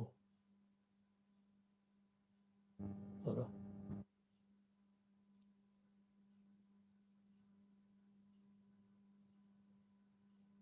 પણ એમાં કંઈક પ્રાપ્તિ થવી જોઈએ ને. મોક્ષ માર્ગ બતાવ્યો અને એ પ્રાપ્ત થવાથી મને જાહો જલાલી થઈ, પછી થાય તો અત્યારે જેમ આ કરોડ રૂપિયામાં તો મને કરોડ રૂપિયા મળ્યા અને હવે આઈ એમ હેપી. તો બરોબર. તો શું કર્યું? જો તમે જે એને તેમ તમને રસ્તો બતાવ્યો, એ રસ્તે તમે ચાલ્યા કે નહીં? પછી મળ્યું ને. હવે જે પ્રભુએ બતાવ્યું છે રસ્તા પર ચાલો છો તમે? ચાલો નહીં તો નામ લેતા નથી તમે, અને પછી કહો છો મને પ્રાપ્તિ નથી થઈ. તો ક્યાંથી થાય પ્રાપ્તિ? કયો મને. આપણે એક ડગલું પણ ભરીએ છીએ એના પર, કે આપણે મન પ્રમાણે ડગલા ભરીએ છીએ? અલ્યા ભાઈ, તને મેં કીધું હતું કે આવું તું ન કર, તને નહીં મળે. આ તને જે હું બતાવું છે એ કરતું, ત્યાં તોય હજી આપણે શું કે ના હું તો આ જ કરીશ. એ આપણું અહંકાર ત્યાં જરાય ઓછો થાય છે? બોલો. અને પછી આપણે કહે કે આ ભગવાને માર્ગ બતાવ્યો પણ કાંઈ આપણને વળ્યો નહીં, કાંઈ મોક્ષ મળ્યો નહીં. શું ભગવાન ભગવાન કર્યા કરો તમે? તમને ભક્તોને કંઈ ખબર જ નથી પડતી, કંઈ આવડતું જ નથી બીજું ભગવાન સિવાય. બોલો.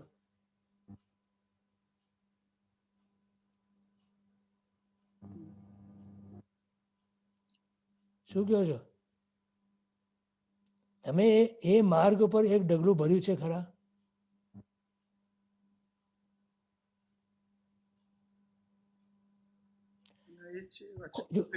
સાચા માર્ગ પર ડગલું ભરવા માટે ખોટા માર્ગથી પાછા વળવું પડે કે નહીં? વ્યવહારમાં પણ. તો અહીંયા તમારે સાચા ભગવાને બતાવેલા માર્ગ પર ચાલવું છે, તો જે ખોટો સંસારનો માર્ગ લીધો છે ત્યાંથી પાછું ફરવું પડે કે નહીં? હવે એ આપણે પડવું, એ આપણે કરવું નથી. અને આપણે એમ કહીએ છીએ કે અમે મોક્ષ માર્ગ બતાવ્યો તમે, પણ હવે અમને કંઈ મળતું નથી. અને આપણે તો ખોટા માર્ગથી પાછો ફરે. અમે છે ને, અમે લોકો ત્યાં કચ્છથી આવતા હતા, અને આ બાજુ સૌરાષ્ટ્ર તરફ, જામનગર બાજુ. તો ઓલો ડ્રાઈવર અમારો તો ખબર નહીં શું પીને આવ્યો હશે, એ ખોટા માર્ગે એવો આડો અવડો થયો. અમે કે તલા ઉભો રે બાપા, આ 4 રસ્તા આવીને પૂછે પેલા પાનવાળાની દુકાને, તો સાચો રસ્તો તો બતાવે આપણને. તોય પાછો ઓલો બીજા રસ્તે જવાની વાત કરે. તો મેં કીધું હવે તું એક કામ કર, હું તને કહું એ રસ્તે જાતું મૂક તારો પોતાનો અભિપ્રાય ત્યાં. માંડ એને વળે. મને કે સાહેબ એ તો બહુ લાંબો રસ્તો છે. આપણે તને લાંબાના ટૂંકામાં તને શું વાંધો છે? છેવટે અમે સાંજે ઓલમોસ્ટ રાત પડી ગઈ હતી ને જામનગર પહોંચ્યા અમે. બોલો. પછી ડ્રાઈવર જ કાઢી મૂક્યા ને, તારું કામ જ નથી કર્યું. હવે બીજી ગાડી કરાવી જામનગરથી. તો એમ આપણે જે રસ્તો આપણને ખબર છે કે આ રસ્તે તો ઊંધો રસ્તો છે, આ નથી મળવાનું કાંઈ આમાં, અને એમાં ગયા જ કરીએ આપણે, જયા જ કરીએ પાછા તો વળવું પડે. સાચો 4 રસ્તા આવે ને, 4 રસ્તા. હમ. ત્યાં ડાબે વળે જવાનું કે જમણે જવાનું કે સીધા જવાનું? બોલો. તો માર્ગનો જાણકાર હોય એને પૂછવું પડે કે નહીં? તે માર્ગના જાણકારને પૂછ્યું આપણે, અને પછી પછી જ આપણે તોય આપણે અમારે એવું ફરી બન્યું હતું, અને અમે રત્નસુંદર મહારાજ સાહેબના દર્શન કરવાનું ચૂકી ગયા. અમે એક એવું મને અમને ડ્રાઈવર પાસે બીજો મળ્યો હતો. હવે એ બી નસીબ છે ને આપણા, કેવા એવા ડ્રાઈવર મળ્યા અત્યારે. હા, તો અમદાવાદથી નીકળેલા ત્યાં, અને વડોદરાથી અમારે પાછા અમદાવાદ આવવાનું હતું. નીકળ્યા હતા સુરતથી. હવે ખબર પડી કે રત્નચંદ્ર મહારાજ સાહેબ આ ગામમાં છે, અમુક ગામમાં. તો અમે સાહેબજીના દર્શન કર્યા અહીંયા એક ગામમાં, જ્યાં એમને વિહાર કરતા આવતું હતું ત્યાં. પછી ઓલાને કીધું કે, અને માર્ગ બતાવ્યો બીજું કોઈ ભાઈએ કે જો અહીંથી બહુ દૂર નથી, કે અહીંથી 3-4 માઇલ જ છે કે રત્નસુંદર મહારાજ સાહેબ. હવે ઓલાને કીધું તો અહીંથી, હવે એ પોતાની મેળે એવો લઈ ગયો ખબર નહીં ક્યાંથી ને ક્યાંથી લઈ ગયો. એટલે અમે જ્યારે પહોંચ્યા એ ગામે 2 કલાક થઈ ગયા, અને ત્યાં સુધી રત્નસુંદર મહારાજ સાહેબ નીકળી ગયા. મેં કીધું ઓલા ડોબા, તને જે કીધું તું ઓલાએ તે જતો નથી, તું તારી પોતાની મનસુબી પ્રમાણે જાય છે અને બધાને ચક્રાવે ચડાવે છે. આ દશા આપણી આ છે. હજી કેટલી વાંચનાઓ ને કેટલા સ્વાધ્યાયો સાંભળો છો તમે? કોઈ આમ કે ને કોઈ આમ કે. હવે સાચો રસ્તો તમને પકડ્યો છે તમે. એક ગુરુ, એક પરમાત્મા. પછી ભાઈ કેમ ભટકો છો તમે આટલા? પણ નથી શું પડતી લોકોને. અમે અહીંથી લઈ લઈએ, અહીંથી લઈ લઈએ, અહીંથી લઈ લઈએ, એમાં ચૂકી જાય છે. અમારે રત્નસુંદર મહારાજ સાહેબનું દર્શન કરવું છું, અમે ચૂકી ગયા. બોલો, હકીકત છે.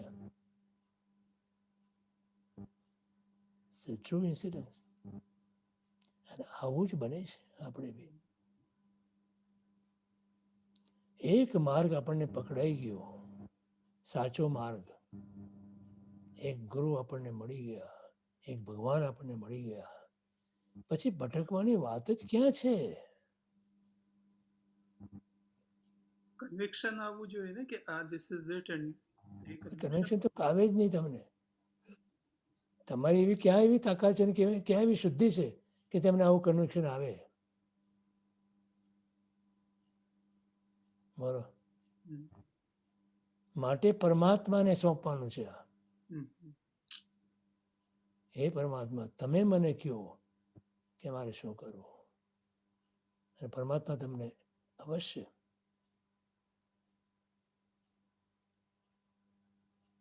સાચા ગુરુ, સદગુરુનો યોગ મળવો એ આપણે જય વિરામાં માંગીએ છીએ.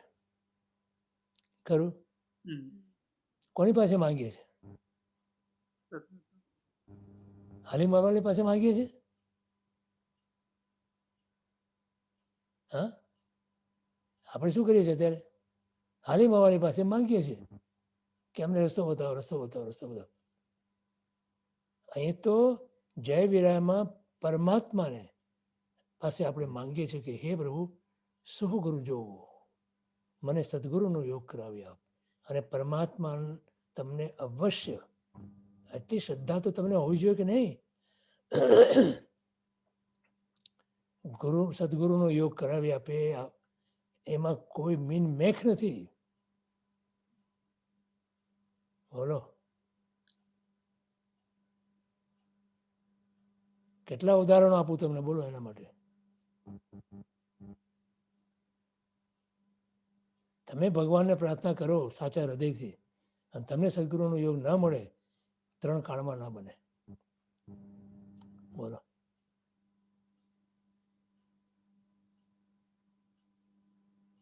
સિવાય કે તમારા લમણે સંસાર ભટકવાનું લખ્યું હોય તો તમે કુકુરોને ફંદે પડાવો, ચડી જાઓ.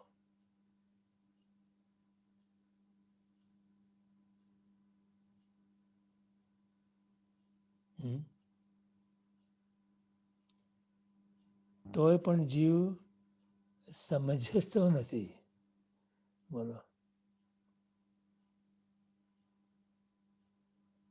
એક ગુરુને પકડીને, એક ભગવાનને પકડીને બેસી જાઓ. કલાપુરુષોને મહારાજ સાહેબ શું કહેતા હતા ખબર છે? એક ભગવાનને પકડી લ્યો, તમારે બધું જ સરખું થઈ જશે.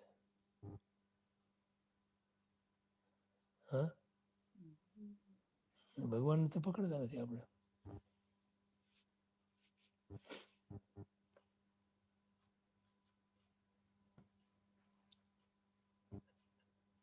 મતિ થોડલી અને શાસ્ત્રો ઘણા, બરાબર. અને આપણો ધંધો જે કરીએ છીએ, આ શાસ્ત્રનો કરી લો, આ શાસ્ત્રનો કરી લો. સાહેબજી કહે છે કે એક શાસ્ત્ર લઈને ઘૂંટો બરોબર, એમાં બધા શાસ્ત્રો આવી જાય.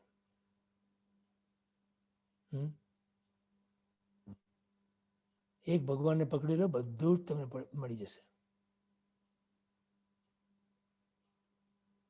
કહે કલાપુરુષોમાં તમે જોજો કેટલી વાર દાદાએ કીધું છે, એક ભગવાનને પકડી લો, એક ભગવાનને પકડી લો, બસ.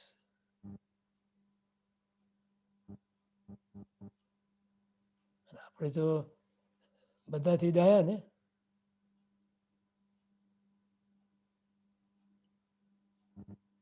હું અહીંથી લઈ લઉં, અહીંથી લઈ લઉં, અહીંથી લઈ લઉં, અહીંથી લઈ લઉં, અહીંથી મને મળશે, અહીંથી મને મળશે. ક્યાંયથી નથી મળવાનું.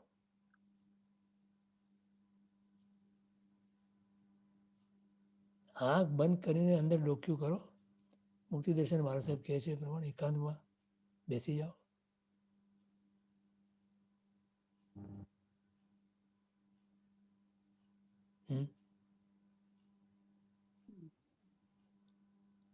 કોઈનું કલ્યાણ આપણે કરવું નથી, આપણું પોતાનું કલ્યાણ કરો. હા, એ ભાવ એ અહંકારનો ભાવ છે. શાસ્ત્રમાં પણ કહ્યું છે કે શ્રી જિનેશ્વર દેવની પરમ ભક્તિ વડે પૂર્વ સંચિત સમગ્ર કર્મોનો ક્ષય થઈ જાય છે. બોલો, ક્યાં આવે છે આ? બોલો, કયા સૂત્રમાં આવે છે કોઈને ખબર? નવકાર મંત્ર. હે? નવકાર મંત્ર. નહીં, સૂત્રની અંદર આ વાક્ય છે. કયા સૂત્રમાં? બોલો. સિદ્ધાણમ બુદ્ધાણમ. હે? સિદ્ધાણમ બુદ્ધાણમ. ના, શું કહ્યું તમે ગિરીશભાઈ, ફરીથી કહેશો? પૂર્વ સંચિત કર્મ, સમગ્ર કર્મનો ક્ષય થઈ જાય છે જિનેશ્વર દેવની પરમ ભક્તિથી. બોલો.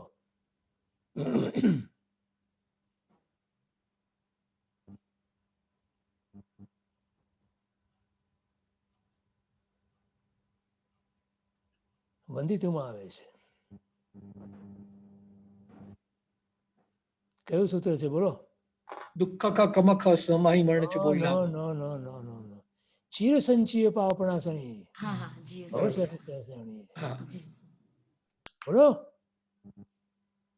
છે કે નહીં? બસ. અનાદિકાળના કર્મોનો સંગ્રહ જે કર્યો છે જીવે, એ જિનેશ્વર પરમાત્માની ભક્તિથી નાશ પામે છે. ચિર સંચીય પણાસણ. ચિરકાળથી કરેલા, એકઠા કરેલા કર્મો એક પરમાત્મા ભક્તિથી દૂર થઈ જાય છે કે નહીં?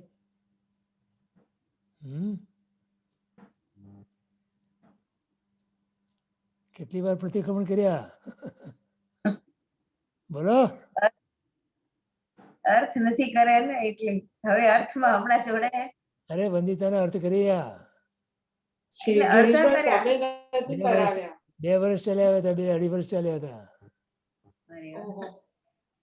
ક્યાં સાંભળો છો તમે? અડધા મેં કર્યા હતા, એટલે અડધી જ ગાથા ને આવડે છે. હે? પાછળ અડધી ગાથા ના કર્યા હતા, એટલે ખબર નહીં તમે. સામયિક અને પેલું કૌશદ સૂત્ર છે ને, એની ગાથા જે છે ત્યાં સુધીની જ કરી. આ તો મેં બરાબર 20 વર્ષ પહેલા કર્યા હતા. About 20 years, અમારા નસીબમાં નહોતા ને ત્યારે almost 20 years. અમે બહુ મોડા ભગવાનને કીધું ને કે અમને સદગુરુનો ભેટો કરાવો. બહુ અરજ કરી પણ મારી અરજ બહુ મોડી સંભળાઈ છે ત્યાં એટલે હું બરોબર છે, બરોબર છે. એ તો જોગ જાગે ત્યારે થાય. પણ એના માટે પુરુષાર્થ કરીએ તો જોગ જાગે, બાકી એમ બેસી રહે તો એ ના જાગે. પુરુષાર્થ વગર જોગ ના જાગે. બરોબર છે. બરોબર મંજરીબેન. ગિરીશભાઈ, તમે વંદિતુના અર્થ કરાવ્યા છે બહુ વર્ષો થઈ ગયા. પણ એ રેકોર્ડિંગ નથી ને? ત્યારે અમે રેકોર્ડિંગ નહોતા કરતા, નહોતા કરવા દેતા. અને કોઈ એકવાર તમારા ગુરુને પૂછજો ને કે વંદિતુ કરાવે કે નહીં. કોઈએ લખ્યા હશે, આમ બેને તો લખ્યા હતા. હવે એમની નોટ્સ બધી ક્યાંકથી કાઢવી પડે મારે, પણ મારું તો તે હજી મારે એટલી હિંમત ચાલતી નથી. પણ કોઈ બીજા લખ્યા હોય તો મળે કદાચ. એ લખતા હતા, એ બધા સ્વાધ્યાય બધા નોટ કરતા હતા બધા.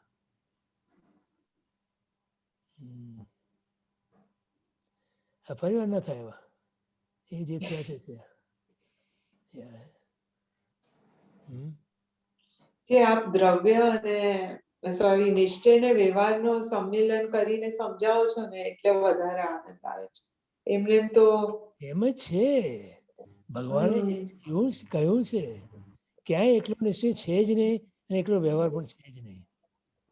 ઇવન કુંદકુંદાચાર્ય જે નિશ્ચયના ઘણા લોકો માને છે, એને પણ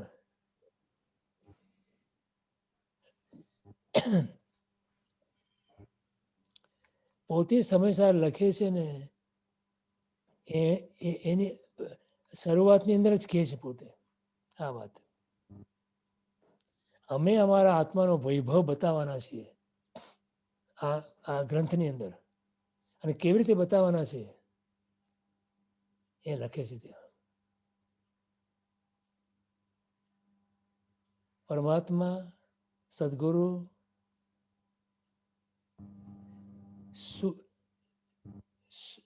સુતર્ક અને શાસ્ત્ર અને અમારો અનુભવ,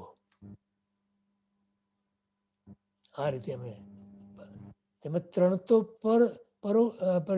પરોક્ષ થયા, 1 પ્રત્યક્ષ. તો બોલો, એ 3 તો વ્યવહાર થયા અને 1 નિશ્ચય છે.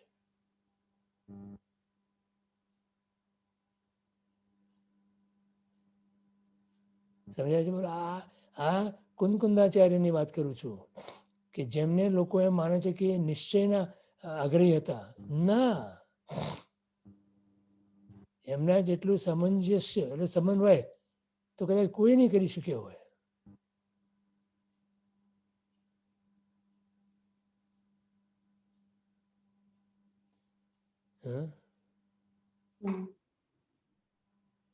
નિશ્ચય ને વ્યવહાર બંને. આપણે સાહેબજી તો એ જ, ગુરુદેવજી એ જ કહે છે, નિશ્ચય અને વ્યવહારનું સામંજસ્ય હોવું જ જોઈએ. નિશ્ચય એ ધ્યેય છે, એ સાધ્ય છે, વ્યવહાર એ સાધના છે. નિશ્ચય એ મંજિલ છે, વ્યવહાર એ માર્ગ છે. તો જીવનમાં પણ તમે એ તો કરો છો. તમારો આખી બધી જ જીવનની પ્રવૃત્તિ સંસારની પણ નિશ્ચય અને વ્યવહારથી જ ચાલે છે. ક્યાંય એકાંત છે જ નહીં. ભગવાનનો માર્ગ એકાંત હોય જ નહીં. અનેકાંતમય દ્રષ્ટિ છે જ. તો એકાંત ક્યાંથી લાવ્યા તમે?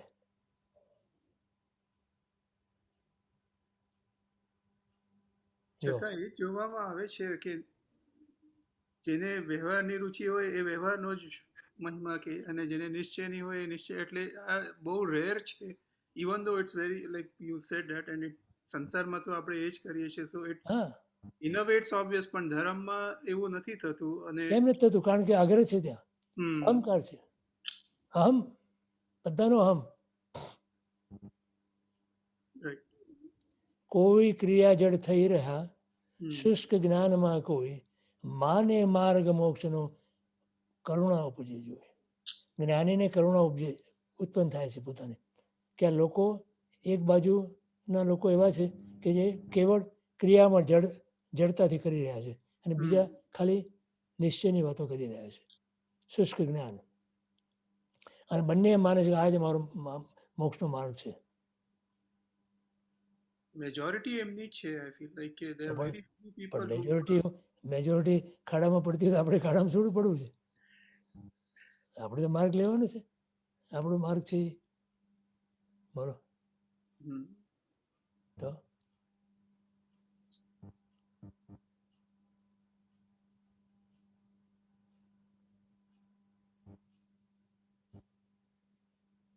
સમયસારની અંદર આગળની ગાથાઓમાં જ ચોથી કે પાંચમી ગાથા છે, એમાં આ વાત એમણે કરી છે, એની ટીકામાં એકચ્યુઅલી.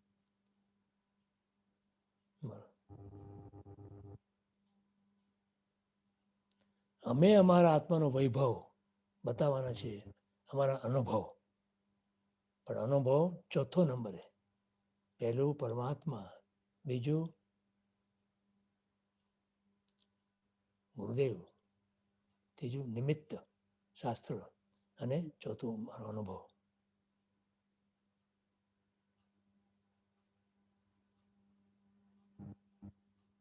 જરા ફરીથી બોલે ને, નહીં સમજાય. એની મૂળ ગાથા છે ને, એ મૂળ ગાથા હું કહીશ પછી તમને. પણ પહેલા ભગવાનની વાણી, પછી શાસ્ત્ર, અને ત્રીજું આપણે જેને સુતર્ક, લોજિક, અને ચોથું આત્માનો અનુભવ. આ ચાર રીતે અમે આત્માનો વૈભવ બતાવવાના છીએ અમારા આ ગ્રંથની અંદર, સમયસારની અંદર. શરૂઆતમાં એમણે વ્યવહાર 3 મૂક્યા અને એક નિશ્ચય મૂક્યો. તો how can you say that સમયસારી નિશ્ચયની વાત કરે છે ખાલી?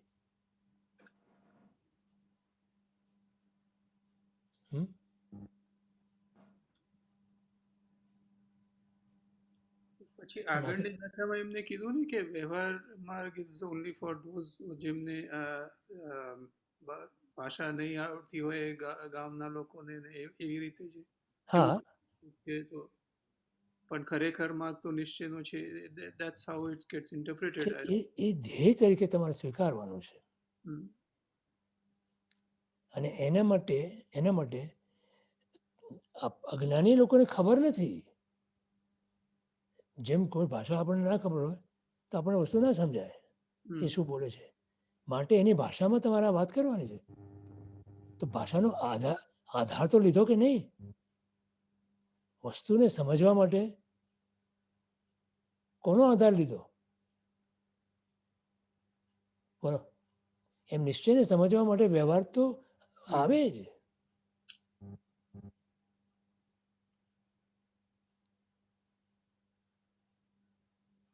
એવું એની ગાથા મળશે ને, મને અત્યારે યાદ નથી. એ ગાથા હું તમને એ ટીકામાં છે એકચ્યુઅલી. એ હું તમને અમૃતચંદ્રાચાર્યની જે ટીકા છે ને એમાં છે. અને એ હું તમને મૂકીશ બોલામાં. હે? હા, આપણે ગ્રુપ પર પોસ્ટ કરી શકીએ. હા, ગ્રુપમાં મૂકીશ, તમે જોઈ લેજો પછી તમે. બરોબર.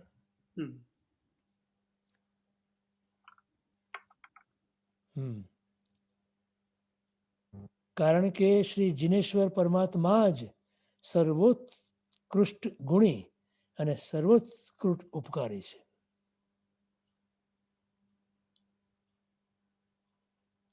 તેઓની ભક્તિ એ ઉત્કૃષ્ટ ગુણ બહુમાન છે અને ઉત્કૃષ્ટ ગુણ બહુમાન એ કર્મબળને બાળવામાં દાવાનળ સમાન છે. બોલો.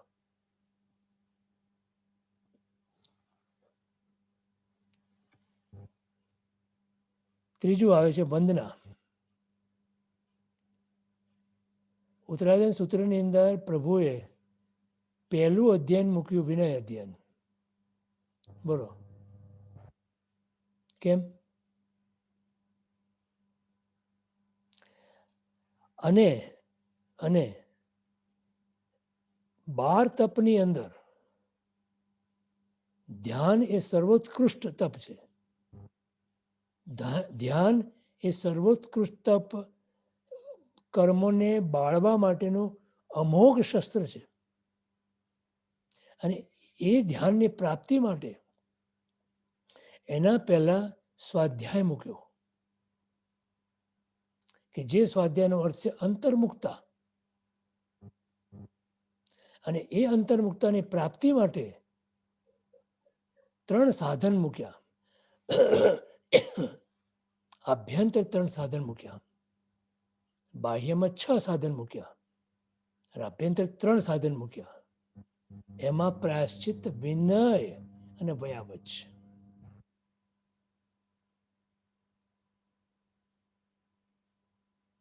અને વયાવચનો અર્થ આજ્ઞા પાલન છે. એનું પરિણામ જે છે, જે પરિણામ એ ભાવનું, એની અંદર આપણે સેવા કરીએ વગેરે એ આવે અંદર. પરંતુ મૂળમાં આજ્ઞા પાલન છે, આજ્ઞા ભક્તિ છે. અને એ પહેલા આવે વિનય, અને એ પહેલા આવે પ્રાયશ્ચિત. તમે તમારા દોષોથી મુક્ત થાઓ. ગુરુ કને જઈને તમે એની ગરહા કરો, જાતે પોતે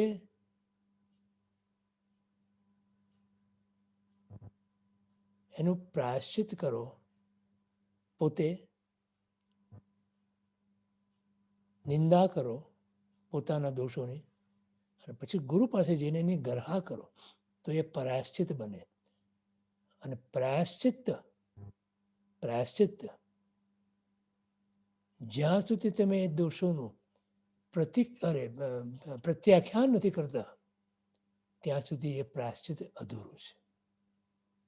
માટે પંચસૂત્રની અંદર પાપ અકર્ણનો નિયમ મૂક્યો. તો હું 18 પાપ સ્થાનોથી પાછો ફરું માટે શરૂઆતમાં પ્રતિક્રમણની અંદર 18 પાપ સ્થાનકને આલોવાની વિધિ મૂકી. સમજાય? પછી તમે જે શુદ્ધિ થઈ તમારામાં, તો તમારામાં એ વિનય ગુણ પ્રગટ થાય. અહંકાર કંઈક અંશે નામશેષ થાય છે, કંઈક અંશે શિથિલ થાય છે. પછી આજ્ઞા પાલન પણ આવે વયાવચની અંદર. તો આ સાધક માટે આ સાધનાની શુદ્ધિ છે, સાધનની શુદ્ધિ છે. અને આ રીતે શુદ્ધ થયેલા સાધનો વડે તમે જ્યારે અંતર્મુક્તા સ્વાધ્યાયની અંદર કરો છો, ત્યારે પહેલું આવ્યું વાચના, પૃચ્છના, પરાવર્તના, અનુપ્રેક્ષા અને ધર્મોપદેશ. અને એ ધર્મોપદેશના પરિણામે તમને ધ્યાન નામનું 11મું તપ સિદ્ધ થાય છે, કે જે ધ્યાન કર્મોને બાળવા માટેનું અમોઘ શસ્ત્ર બને છે. અને જેવા એ કર્મો તમારા શિથિલ થાય છે, બળે છે, જાય છે, ઓછા થાય છે, નિર્જરા થાય છે, ત્યારે તમારો જે દેહ ભાવ શિથિલ થાય છે, ઓછો થાય છે, જાય છે. અને એ જ કાયોત્સર્ગ છે. તો ધ્યાન અને કાયોત્સર્ગ આ રીતે પ્રભુ પોતે પોતાની સાધનામાં આ રીતે ઉજાગર કરી અને સિદ્ધિને પામે છે. ખ્યાલ આવ્યો? તો વિનયનું મહત્વ આ રીતે છે. આ આવશ્યકમાં સામાયિક ધર્મનું પાલન કરનારા સદગુરુઓને વિધિપૂર્વક વંદન કરવાનું વિધાન છે. વિધિ એટલા માટે બતાવે કે એ વિધિ કરતી વખતે તમને અંદરથી ભાવ જાગવા જોઈએ ક્રિયામાંથી ભાવમાં આવવું જ પડે, નહીં તો એ ક્રિયા શુષ્ક અને જળની ક્રિયા બની જાય. કે જે જળની ક્રિયા કરીને જીવ પુણ્યના ઢગલા કરે છે અને પછી સંસાર પરિભ્રમણ ચાલુ રહે છે. એટલે એ કીધું કે વિનય એ જ ધર્મનું મૂળ છે અને તે બહુમાનપૂર્વક ગુણી પુરુષોના વંદન પૂજન કરવાથી થાય છે. ગીતાર્થ ગુરુવર્યોને 32 દોષ રહિત અને 33 અસાધના વર્જીને ભાવપૂર્વક વંદન કરવાથી અશુભ કર્મનો ક્ષય અને ઉચ્ચ ગોત્ર આદિ શુભ કર્મનો બંધ થાય છે. તેમજ ક્ષાયિક સમ્યક દર્શન અને તીર્થંકર પદ આદિની પ્રાપ્તિ પણ સુલભ બને છે. ક્ષણિક મહારાજાને પરમાત્માની ભક્તિ કરતા કરતા એમનું સમ્યક દર્શન ક્ષાયિક બન્યું અને અનાથે મુનિની ભક્તિ કરતા કરતા સમ્યક્ત્વની પ્રાપ્તિ થઈ. બોલો, તો આપણને પણ જો સમ્યક દર્શનની પ્રાપ્તિ કરવી હોય તો આપણે આ કામ પહેલું કરવું પડે. અંદરના બહુમાનપૂર્વક અવભાવપૂર્વક ગુરુવર્યો પ્રત્યે અને ભગવાન પ્રત્યે આ ભાવ લઈ આવો. એ જ સમ્યક દર્શન છે, એ જ સંકેત છે. અને એ સંકેત વગર નિશ્ચય સંકેત અસંભવિત છે, 3 કાળમાં બની ના શકે. આ પ્રમાણે બીજા આવશ્યકમાં દેવ તત્વની ભક્તિ અને ત્રીજા આવશ્યકમાં ગુરુ તત્વની ભક્તિ નિરંતર અવશ્ય કરવાનું બતાવી ભક્તિ યોગની પ્રધાનતા દર્શાવવામાં આવી છે. બરોબર? સમય શું કહે છે? હા, એક્ઝેક્ટ હા, એક્ઝેક્ટ 4 વાગ્યા છે. 1 o'clock there, so yeah, we થઈ ગયો ને સમય? stop here. બરોબર. પ્રત્યાખ્યાન એટલે એનો અર્થ શું થાય? પ્રત્યાખ્યાન એટલે પછાણ. ઓકે. પછાણ. બરોબર. ચાલો અત્યારે રાખીએ આટલું.